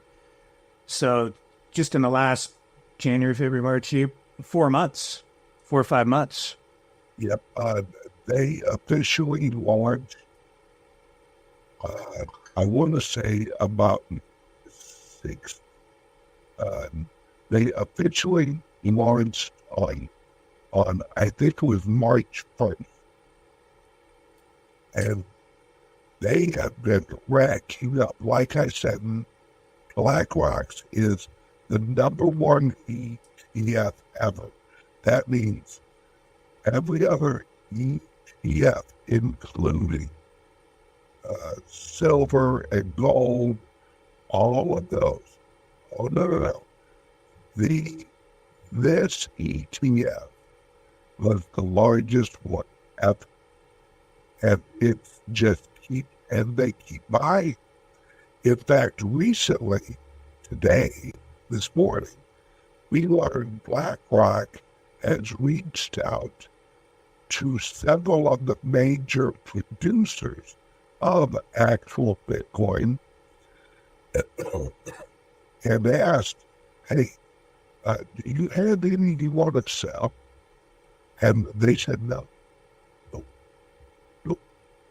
So now what that means is we have a liquidity crunch this week. And that means price goes up because as people purchase the ETF, having BlackRock at the end of the day, they have to go out and purchase the actual Bitcoin. And that's going to push the price up. Right now, we're sitting at about 67,000. Yeah, I just looked there. Was it like 67.9 when I asked just before we came on here? Yep. And this is not an exaggeration. I've actually been in Bitcoin for about 8 years. Within 2 weeks, we'll hit 100,000. Wow. Okay. So it's definitely a bull market at the moment. Yeah. Wow. So you've got these ETFs, which were approved back in January. They come online March 1st. Just the speculation on it was driving the price before that. Then we get into like last month, they start going into action, and now we're already into a situation where they're going directly to the miners who can't produce whatever they're producing. They're just holding on to it because they see the price increasing as well. So we have high demand and low supply, and that only means one thing: more price increase. Exactly. Price is going to shoot up. And in a few weeks, we have what is actually called the Halvening, which means every block right now produces about 6.75 Bitcoin. Well, in a few weeks, that's actually cut in half. So imagine if in 2 weeks, half of the people who grow corn just shut down. What would the price of freaking corn be? Wow. Way out. Yeah. And that's what happens in about 2 weeks. So just to clarify for people and for me, what the halvening means. That means that the available Bitcoins for miners is cut in half. Is that what that is? Yes, that's the rewards that they receive for when they create a new block. Yep. And that means that the inflation rate of actual Bitcoin will be lower than any other currency in the world. So that really is one of the reasons, I guess, that Bitcoin has become, for some people, they view it as a good store of value. Is that fair? Yes. It's lately we've actually seen like gold and silver flowing up. Well, the thing with the Bitcoin is it's easy to buy. It's easy. You hop on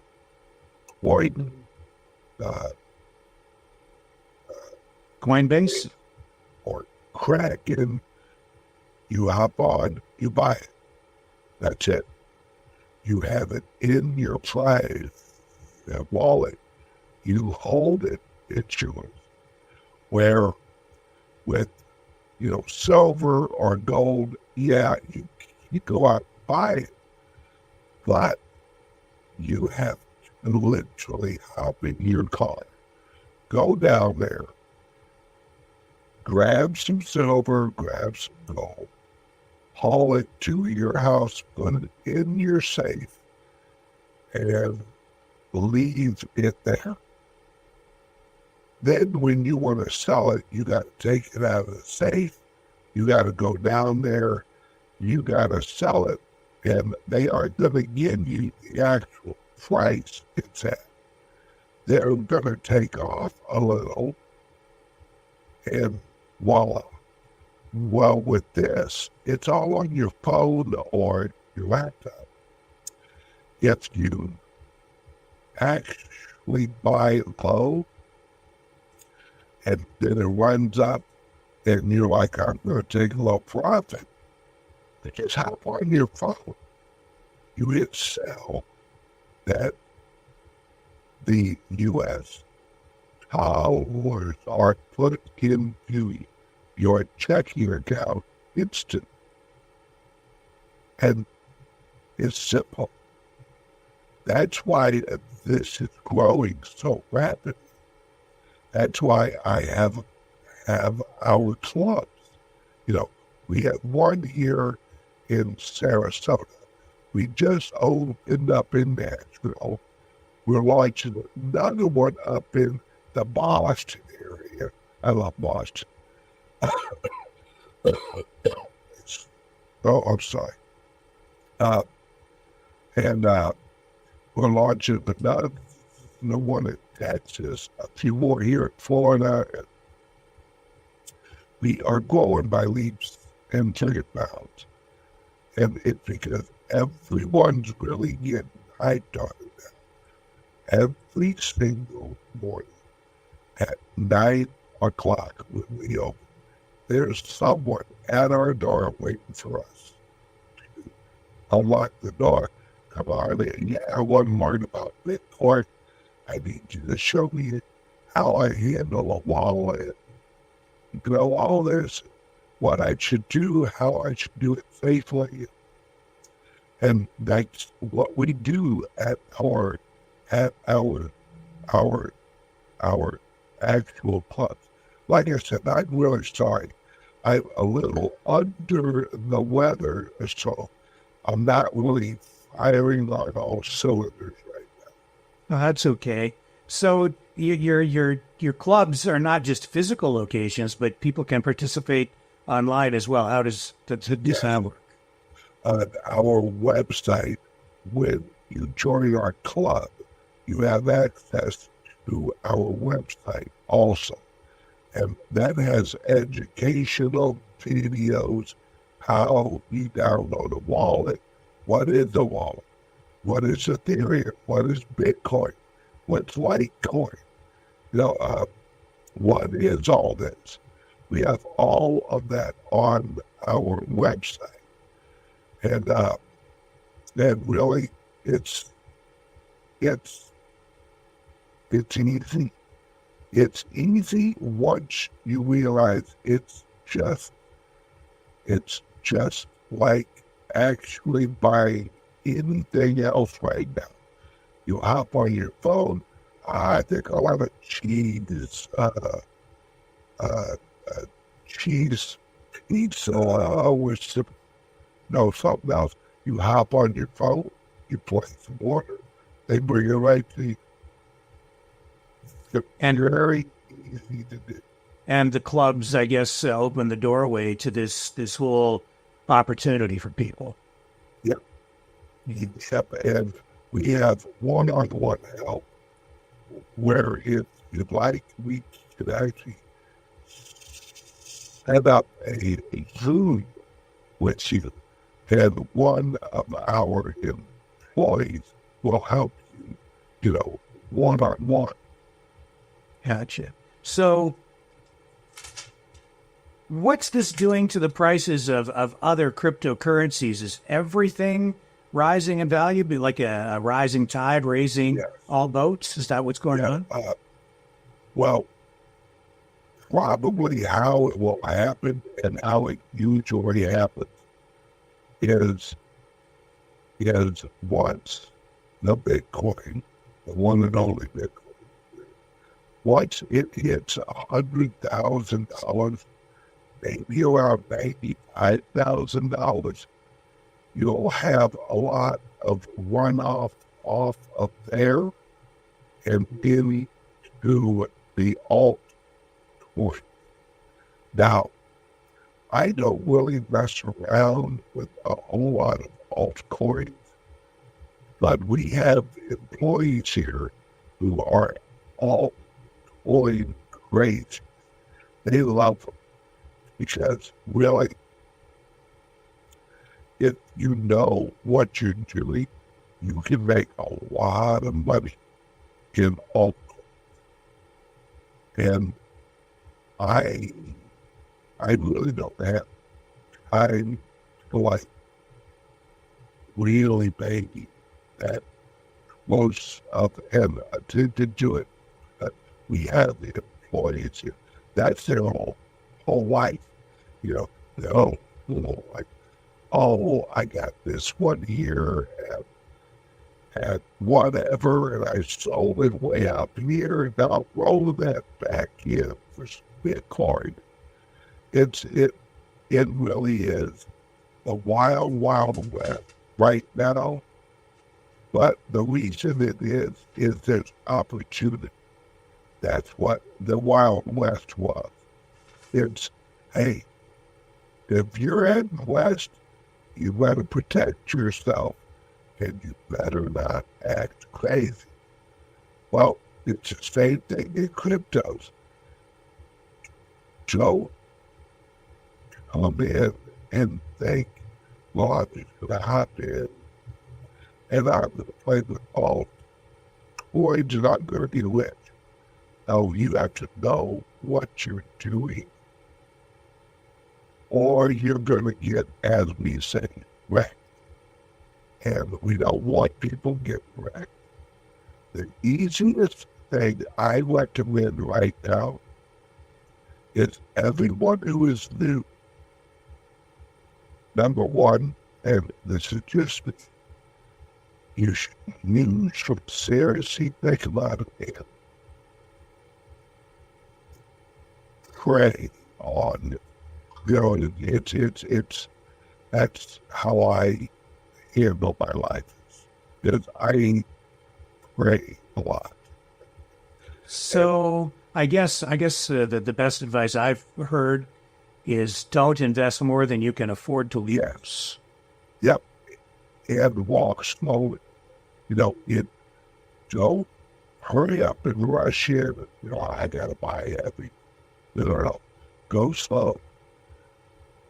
This is like walking in through a room that is completely pitch black. You go slow. You don't run in there. You go slow. You let your eyes adjust. You get used to your surroundings. You learn about it. Then you choose. Yeah. So the halvening happens on, is it the 19th of this month? Yes, right around there.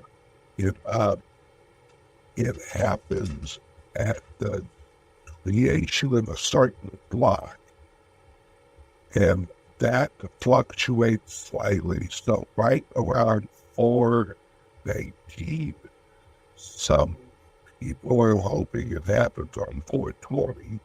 You know, just because. Okay. Yeah. And this is something that only happens about once every 4 years. Yeah, once every 4 years. And that's why I keep telling people, oh my God, you're in the sweet place right now. Those of us in the crypto have been waiting for these 4 years. Because from now until the next halvening is the sweet area. This is where the price is going to go up so high, so quickly, that if you every Friday just get a little bit, $120 or something like that, you know, and you do that every Friday or whenever you're back, just put a little bit in.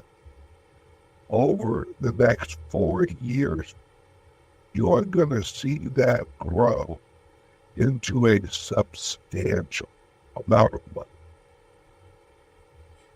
I mean, when I think back over the years, so many economists, investment analysts, pundits, they said such negative things about Bitcoin. It's not a real thing. I think about, prominent online influencers like Peter Schiff, for instance, saying, there's nothing of substance there.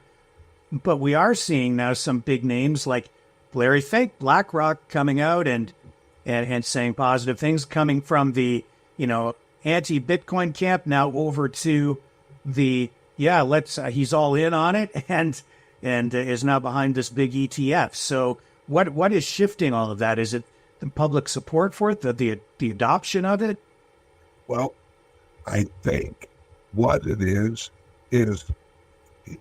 a lot of the old system, as I call it.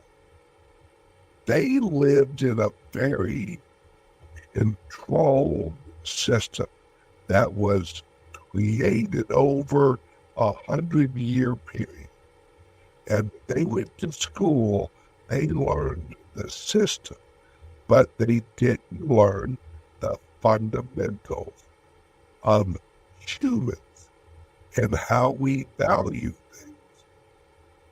And that's what us early adopters realize is humans do two things. We are greedy and we are efficient.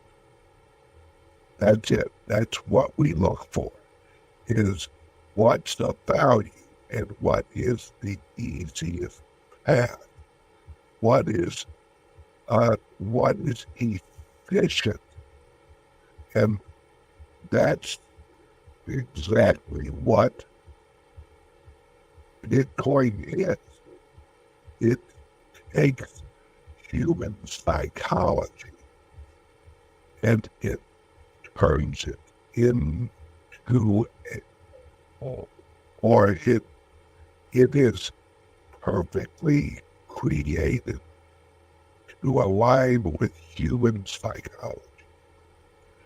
So while everyone else, Peter Schiff and all of those, they were laughing at us because they're like, it's digital, you can't hold it, you can't hold the digital music. You can't hold, a digital movie. Yep. The world is going digital. And what the old system valued was physical. Well, you need gold, you need silver, you need something in order to technology. And the problem is when you're looking for an investment, you don't look backwards. You look forwards. What's going to be valuable in the future? How do you rephrase that question? What's going to be valuable to the next generation of people? Well, the younger generation, they don't care about gold. They may like it on a watch. They don't care about that. They value digital. There are online, I think it's on World of Warcraft or something like that, there are weapons in that game that they can exchange and trade and buy that are going for hundreds of thousands of dollars. And everyone's like, wait, you're going to buy a digital weapon on a video game for $100,000? Yes, not him. It's because they value it. And everything in the world is valued from humans. That's how things get valued, is we value them. Without us, there is no value. If humans didn't exist, there wouldn't be value. Which is why we're seeing NFTs emerge, non-fungible tokens, all kinds of other digital assets out there. It's not just cryptocurrencies, right? Yep. And this is a generational thing. It's why, like my grandfather was huge on oh, you guys don't know nothing. You don't know how to work. And you don't value what's that rap music, that rock music, that hate music. It's a generational shift. And that's what a lot of the older investors were realizing was the old system. Well, Larry Fink is the head of BlackRock. They own a lot of companies, or they own a lot of shares of a lot of companies. And he's what I like to call a investment futurist. So he's basically looking at the future and saying, where is the value and who will value? Well, that's why AI is so hot right now. Because no one's looking back and going, let's invest in that company that produces typewriters. They're going to be hot this year. They're going to sell a bunch of typewriters. No. You look at the future and go, remember, number one, does it make us more efficient? If it does, humans love it. We're lazy. We'll work hard, but we'll work smart. That's AI.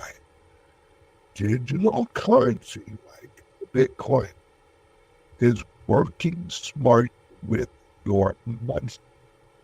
It is the most appreciated in value asset in the last 15 years. How important is Bitcoin vis-a-vis the U.S. dollar, which we're seeing debased at a rate of, about maybe 15, 20% a year right now, which is that's resulting in massive inflation. So are we looking at the replacement of fiat currencies? No. So how important is Bitcoin in this environment? It is the most important invention since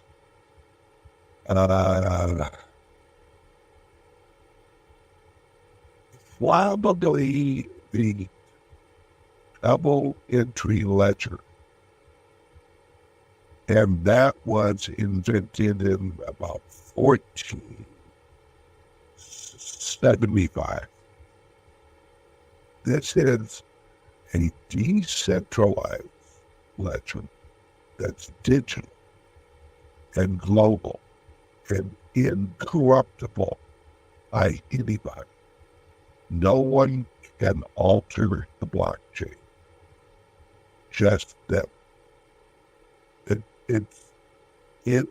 This is going to revolutionize the whole world, because what's going to happen now over the next 4 years, you are going to start hearing this a lot.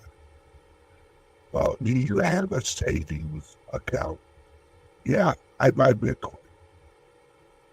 That's going to be everyone in the world's savings account. But there will be U.S. dollars. They will be digital. And the Federal Reserve, if they still exist, which they might not after this election, there will be some representation of a U.S. currency. Will probably always exist, just like the euro, the pound, the Australian dollar. As long as there are countries, there will be some form of digital fiat. But the global savings account, that will be Bitcoin. And that's why, and I know this is going to sound crazy to a lot of the people listening right now, that's why Bitcoin in the next 8 years will probably get about $7 to $10 billion each. I know that sounds crazy, but when you have a fixed supply, and right now, I recommend everyone research right now, because if you're in within the next few weeks, you're going to go on a ride that people will talk about for hundreds of years. It's the equivalent, and I said this on I host a local show here in Sarasota on the radio, and I said last week, this is 1991 and the internet. But you have the ability to actually purchase the technology that will power the next 1,000 years of human exchange of value. Right now, this is a transition. This is not an adoption. Right now, so few people realize what this is. This is like if you travel back in time and you're there in 1991 and you and your friend are talking about the internet of 1991. And your friend's like, I don't get it, it's just email thing, www what, And then you said, oh yeah, well, in the future, we're going to have cell phones that are actually little computers, and you'll be able to see your friends you're talking to on your cell phone over the internet. And there will be a place on YouTube that will basically replace Netflix or ABC, NBC, all of it. In fact, cable news won't even exist anymore. Your friend would tell you you're crazy. That now this is just email. I mean, it's just email. What did email lead to? Websites. What did websites lead to? online shopping. What did online shopping lead to? A value exchange over the internet of entertainment, technology, reading books, watching movies, doing your taxes. No, you can do everything online now. Well, if you would have explained it to a friend in 1991, they couldn't even wrap their heads around it. And be like, what? Now, Ben, you're crazy. That's the moment we're at now with the Bitcoin. And I'm your crazy friend who is telling you in the future, Amazon, Apple, every online shopping that your rewards when you get gas will be ran on the Lightning Network, and you will get paid in Bitcoin for all of your rewards. And you just mentioned the Lightning Network, which is this a Coinbase driven thing, or is it what? No, this is a different company.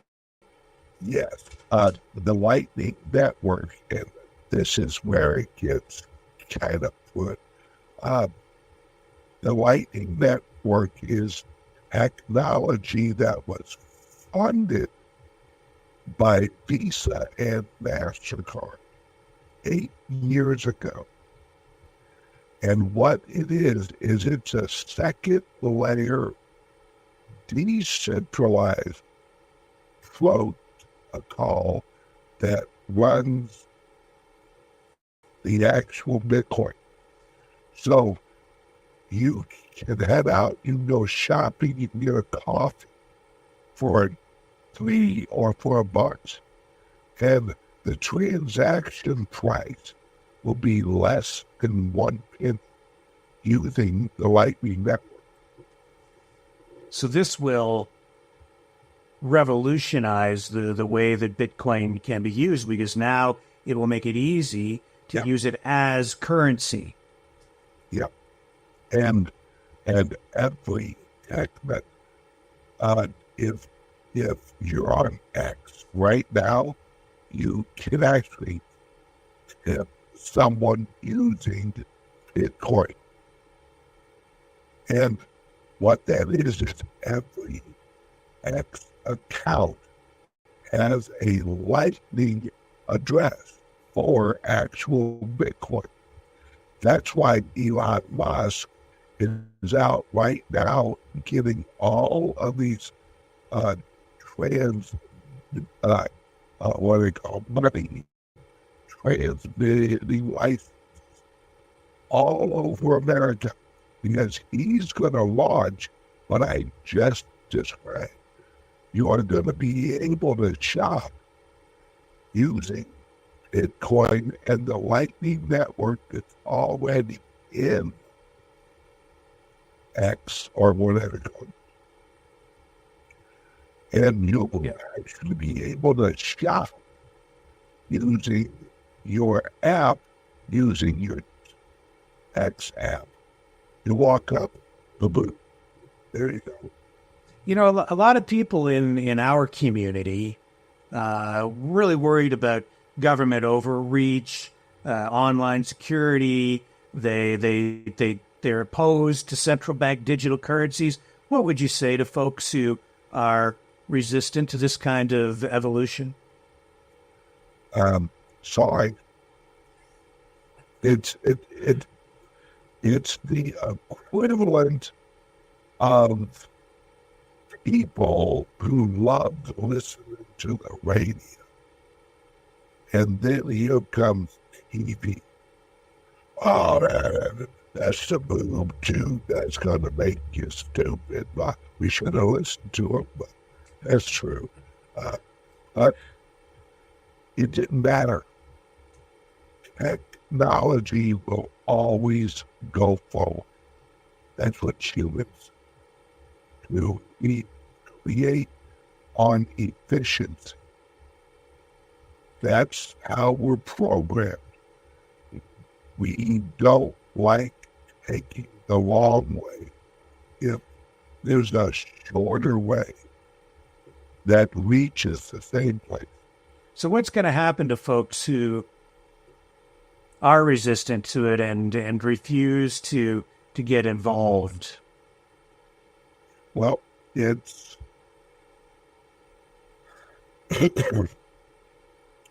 you're dirt. And they refuse. Well, yeah, a lot of people that, just because they're so concerned about security and government spying and all of these concerns, especially after here in Canada with, for instance, the Freedom Convoy, right? We saw the government freeze bank accounts and even compel people to give up their keys so that they could get, access to Bitcoin. We saw the Give, Send, Go account hacked, and then the donor list revealed. I mean, there's a lot to those stories, but those are the things that are fueling all of these concerns. And so there are a lot of people who are staunchly opposed to like CBDCs, and they're like, no, we don't want that, and we won't vote for any politician who, won't disavow it. What I don't know how to address those folks. What we are seeing now is that a strong global structure that all of the progressives, all of the Democrats, all of the communists, global system, the reason they're cracking down is not because they are giving for help. It's because they lose help. You only grip really tight when you're slipping. And that's what they're doing. So what's going on is they're not getting stronger, they're getting weaker. And their voices are getting more and more low because no one's paying attention to this anymore. And it's going to reach a point where they are going to basically say, if we can't have it, no one can have it. And that's going to happen, I think, around the election here in America in November, because they realize Trump is going to win. And Trump has already said, day one, I am tearing the system down. I'm securing the border, and I am going to rip this government to shreds. And they know he's serious, because he has nothing to lose now. They're trying to throw him in jail. They're trying to throw his kids in jail. We're in the middle of a war, folks. And it's not going to be nice, but it will pass. And just like it always has, all of the people who have brought us to this point, they will be punished. We saw it in the trials. The Nuremberg trials, yeah. Yep. We saw it then in the 1970s. We saw it in the church hearings. And what was the church hearings? It was the CIA, the FBI, and all of the intelligence agencies. And they were caught doing what they're doing now, trying to bring America down.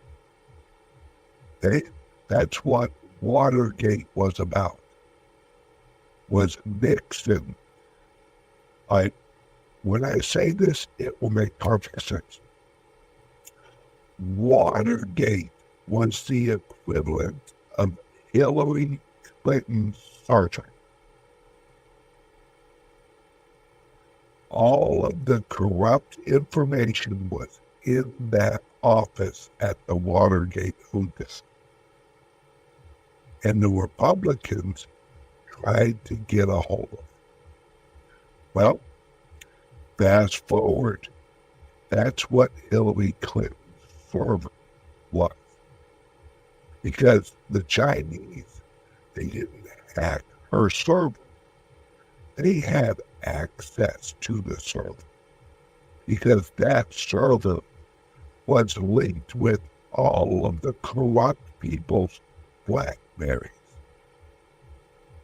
That's why when President Obama was elected, he said, I'm not getting rid of my BlackBerry. Of course not. Because BlackBerries were encrypted messages. And that's why they switched over to the iPhone. Because they couldn't have BlackBerry out in the public because it was encrypted. They needed these. So their software that was called, what was it called? It was called Pegasus. Yeah. Worked on all the cell phones and all the laptops. But with BlackBerry, Pegasus didn't work. So that's why all of a sudden, what happened to BlackBerry, it went away. My wife had one, she loved it.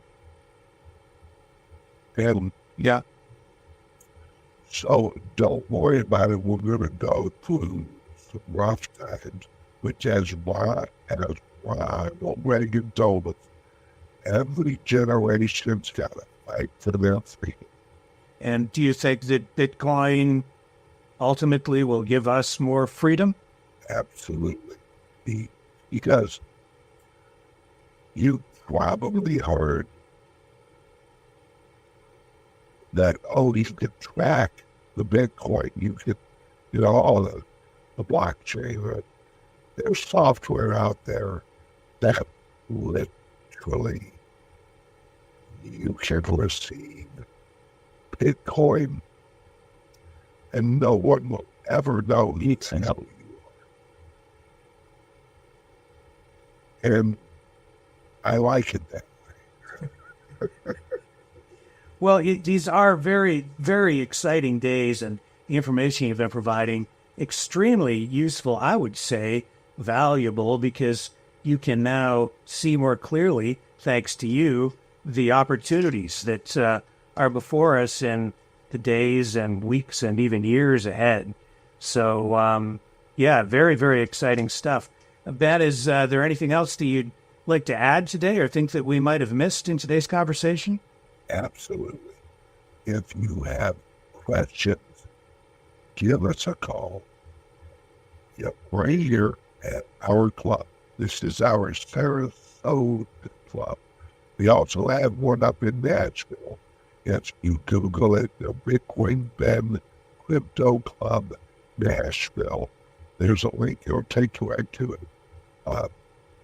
Give us a call and just say, hey, I want more information, or I want to join the website. How do I do it? We will walk you through it. And I pray that everyone who hears this just take a couple of days. That's it. Just do some research. And I think that you'll realize what a lot of us have realized. The old system is dying, and the new one is just about to emerge from the ashes of the old system. And now, for the next 4 years, if you get involved, I promise you will not regret it. Ben, thank you so much for joining us on the program again today. Something else? Anything? Yeah, for those listening and watching, it's 941-960-1180. And you can see the number right there on the screen. And what's your URL, your website address? Oh, it's actually www, showing my age, www.bitcoinandcryptoclub.com. Awesome. And easy to find. Just Google Bitcoin Ben. He's the man with the name. And they've got the URL and the phone number. And you're growing just like Bitcoin itself. So prosperity to you, my friend. And thank you so much for joining us again today. No problem. Hey, let's actually do this every few weeks or every month or whatever. I'd love to do that. It's very helpful and valuable to our viewers. So greatly appreciated. High value conversation today. Thank you, Ben. All right, sir. I think.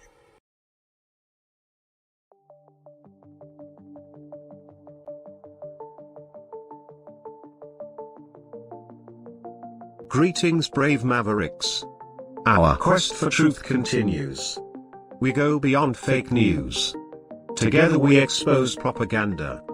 Together we pull others out of rabbit holes. We are maverick thinkers.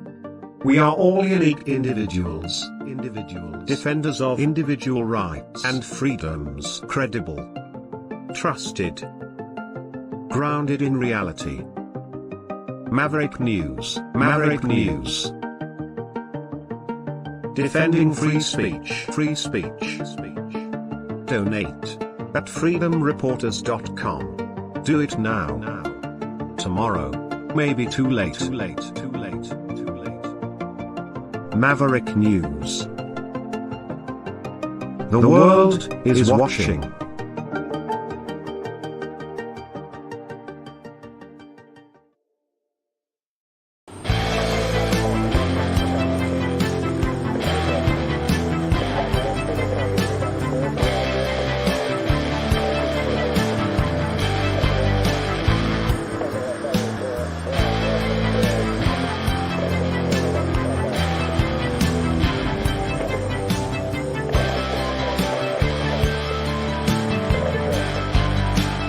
Maverick News.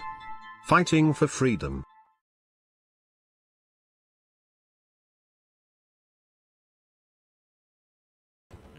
We're back, and another big thank you to Bitcoin Ben for taking the time to join us. He is in high demand, and he's very, very busy, especially these days. There's so much going on the Bitcoin front that I think we all need to be educated, and not just to know what's going on with Bitcoin, but with the economy in general. And that's where he comes in, because he's on the cutting edge, the tip of the spear, so to speak, when it comes to Bitcoin and the future of finance. In other news, Venezuelan President Nicolas Maduro has passed a law to create a new Venezuelan state around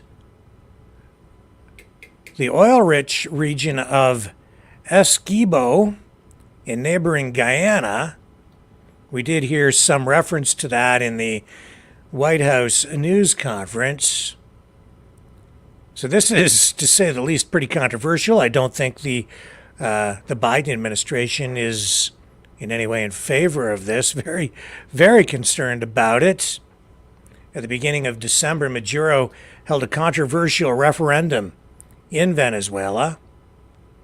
And the official figures coming out of that indicated 96% of participants voted in favor of the annexation of that region as a Venezuelan federal state. So this new law will effectively establish the 24th federal state within Venezuela's territory.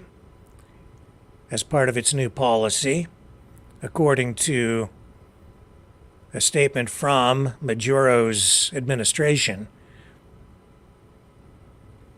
I don't know where this will ultimately lead, but I'm sure Guyana will not sit well with it. The International Court of Justice is dealing with the case at Guyana's request, but Venezuela rejects the ICJ's jurisdiction in this matter. It's shaping up to be something of a toe-to-toe conflict. Venezuela refers to an agreement with the United Kingdom from 1966 in this matter, a few months before the colony of Guyana, or the British Guyana, became independent. And this agreement apparently provides for a negotiated solution to this dispute, but we shall see. We shall see. Gas prices, just talking about the carbon tax, seeing the protests in various locations. The biggest one, of course, being out there in Alberta. Most of us, I think the other ones have kind of begun to diminish. Here, I'll bring up a look at gas prices across Canada tonight.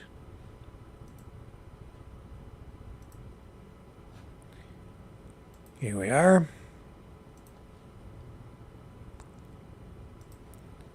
Average regular gas price by province. Lowest is in Manitoba at $1.42.4 per liter.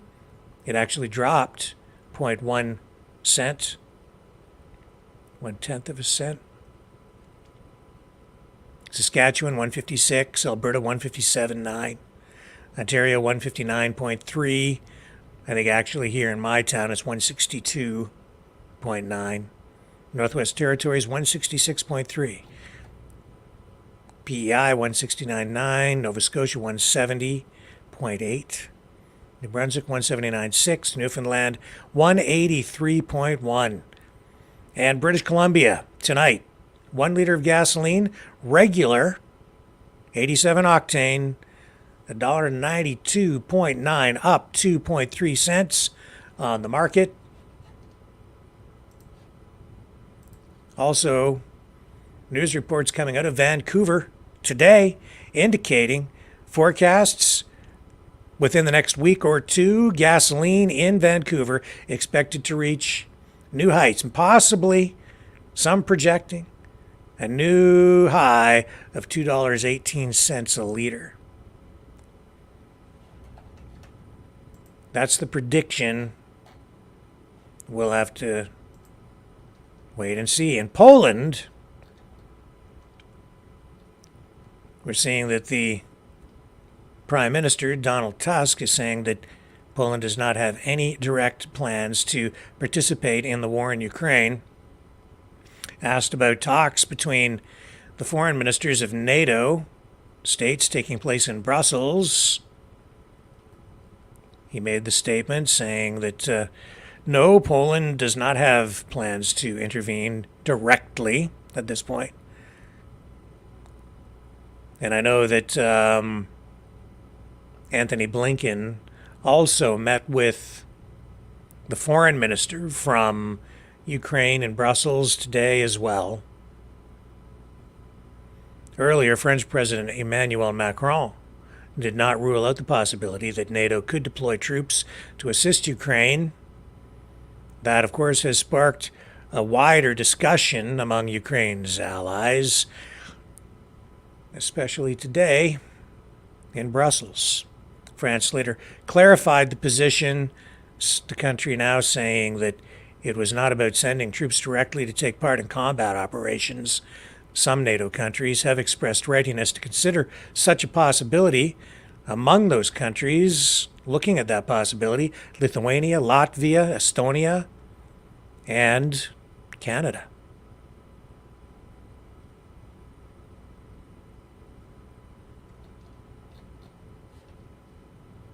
things are pretty volatile out there. Pretty volatile on the presidential election front, too, where a lot of people are looking for an option, it seems, at least according to polling, another option other than Biden or Trump. So that's where the No Labels group comes in. But their plan or hope to generate support for a third-party bid for the 2024 presidential election cycle, it seems, has fizzled out. Members of the group had faced calls to disclose their fundraising backing this effort, but they came out today and said that while Americans supposedly remain open to the concept of a third-party candidate, their group has been unable to identify a credible and willing figure to take up that position. In their statement today, they're saying Americans remain more open, I'm quoting here, remain more open to an independent presidential run and hungrier for unifying national leadership than ever before, but No Labels has always said that we would only offer our ballot line if we could identify candidates with a credible path to winning the White House. No such candidates emerged. That, according to the press release distributed today. So they, I guess, had already gained ballot access in Wyoming, the 19th state to allow the No Labels line to appear as a choice in the 2024 election for voters. And they spent millions of dollars, put in months and months of work to gain ballot access. The group, they'd been reaching out to a number of politicians seen by many to be centrist across the country, including former Maryland Governor Larry Hogan and West Virginia Senator Joe Manchin. Manchin is retiring from the U.S. Senate this year. Hogan opted to run for a seat, opening up in his home state, however, after there was a lot of speculation about a possible presidential bid. But now, it looks like we're unlikely to see anything from No Labels on this front. But we do have Jill Stein for the Green Party and Robert F. Kennedy Jr., who is getting some traction as alternatives to either Biden or Trump. So that'll, I think, yeah, right. It's just, if they'd had another candidate come on board, if they'd been able to field a candidate, I think it would have just been, it would have watered things down a little bit, but I don't know. A lot of talk about how sanctions have had no impact really on Russia, how they've backfired, and indeed, I think that's largely true. The numbers speak for themselves in that way. However, there is one thing that is affecting Russia because of sanctions, and that is their oil refineries are in need of some repairs, and they're having some difficulty repairing them because of sanctions. Some of the refineries have been targeted by drone strikes from Ukraine, and the sanctions are having some impact now on Russia's ability to repair those facilities. And their oil production has declined a bit as a result, so it's having some effect. And the strain on Russia's oil refineries extends beyond its borders. That, of course, is a reflection of the fact that oil is a global commodity, Those drone attacks alone have led to a shutdown of approximately, according to some reports, at least here in the West, shutdown of approximately 14% of Russia's refinery capacity in the first quarter of this year. Not hearing a whole lot about this, but I think that is credible information. From everything that I've been seeing and digging into to try to verify those reports, and I think that's pretty credible info. Anytime you go to war, you're always open to not just attack, but the damages from those attacks. Russia is suffering at least some consequences from the war, as are some people, and we've seen casualties as a result. That brings us down here now, folks, to the bottom of the hour. I think what we're going to do is wrap things up. If you are inclined to support the show, if you like what we do, you can do that at maverickdonations.com. Maverickdonations.com. That's the Give, Send, Go. You can also support us at freedomreporters.com. That's the PayPal link. Like, share, subscribe. Please consider subscribing over on Rumble. That would help us out a great deal. YouTube, too. Just subscribe on all the channels for us. It would just help us out immensely. Oh, and look us up on TikTok. Because we're actually, I hadn't really been paying a lot of attention to it, but I started posting a few things there. And we're doing okay. If we can get to, because I hadn't really looked at it much, we need 1,000 followers over on TikTok.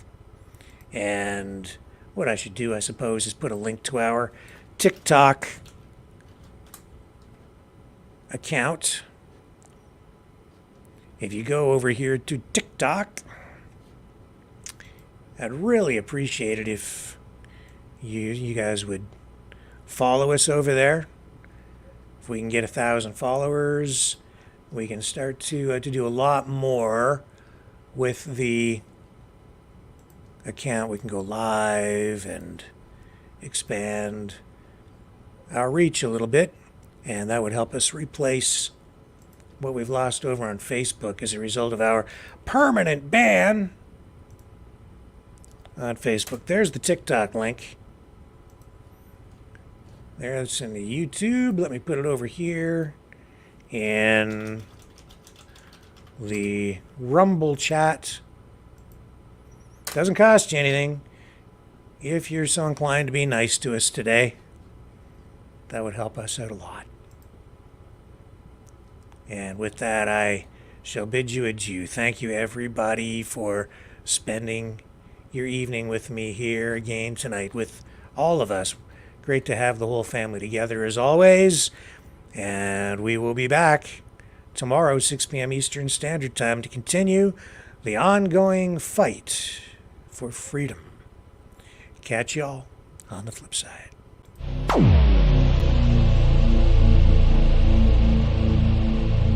This has been a Maverick Multimedia production.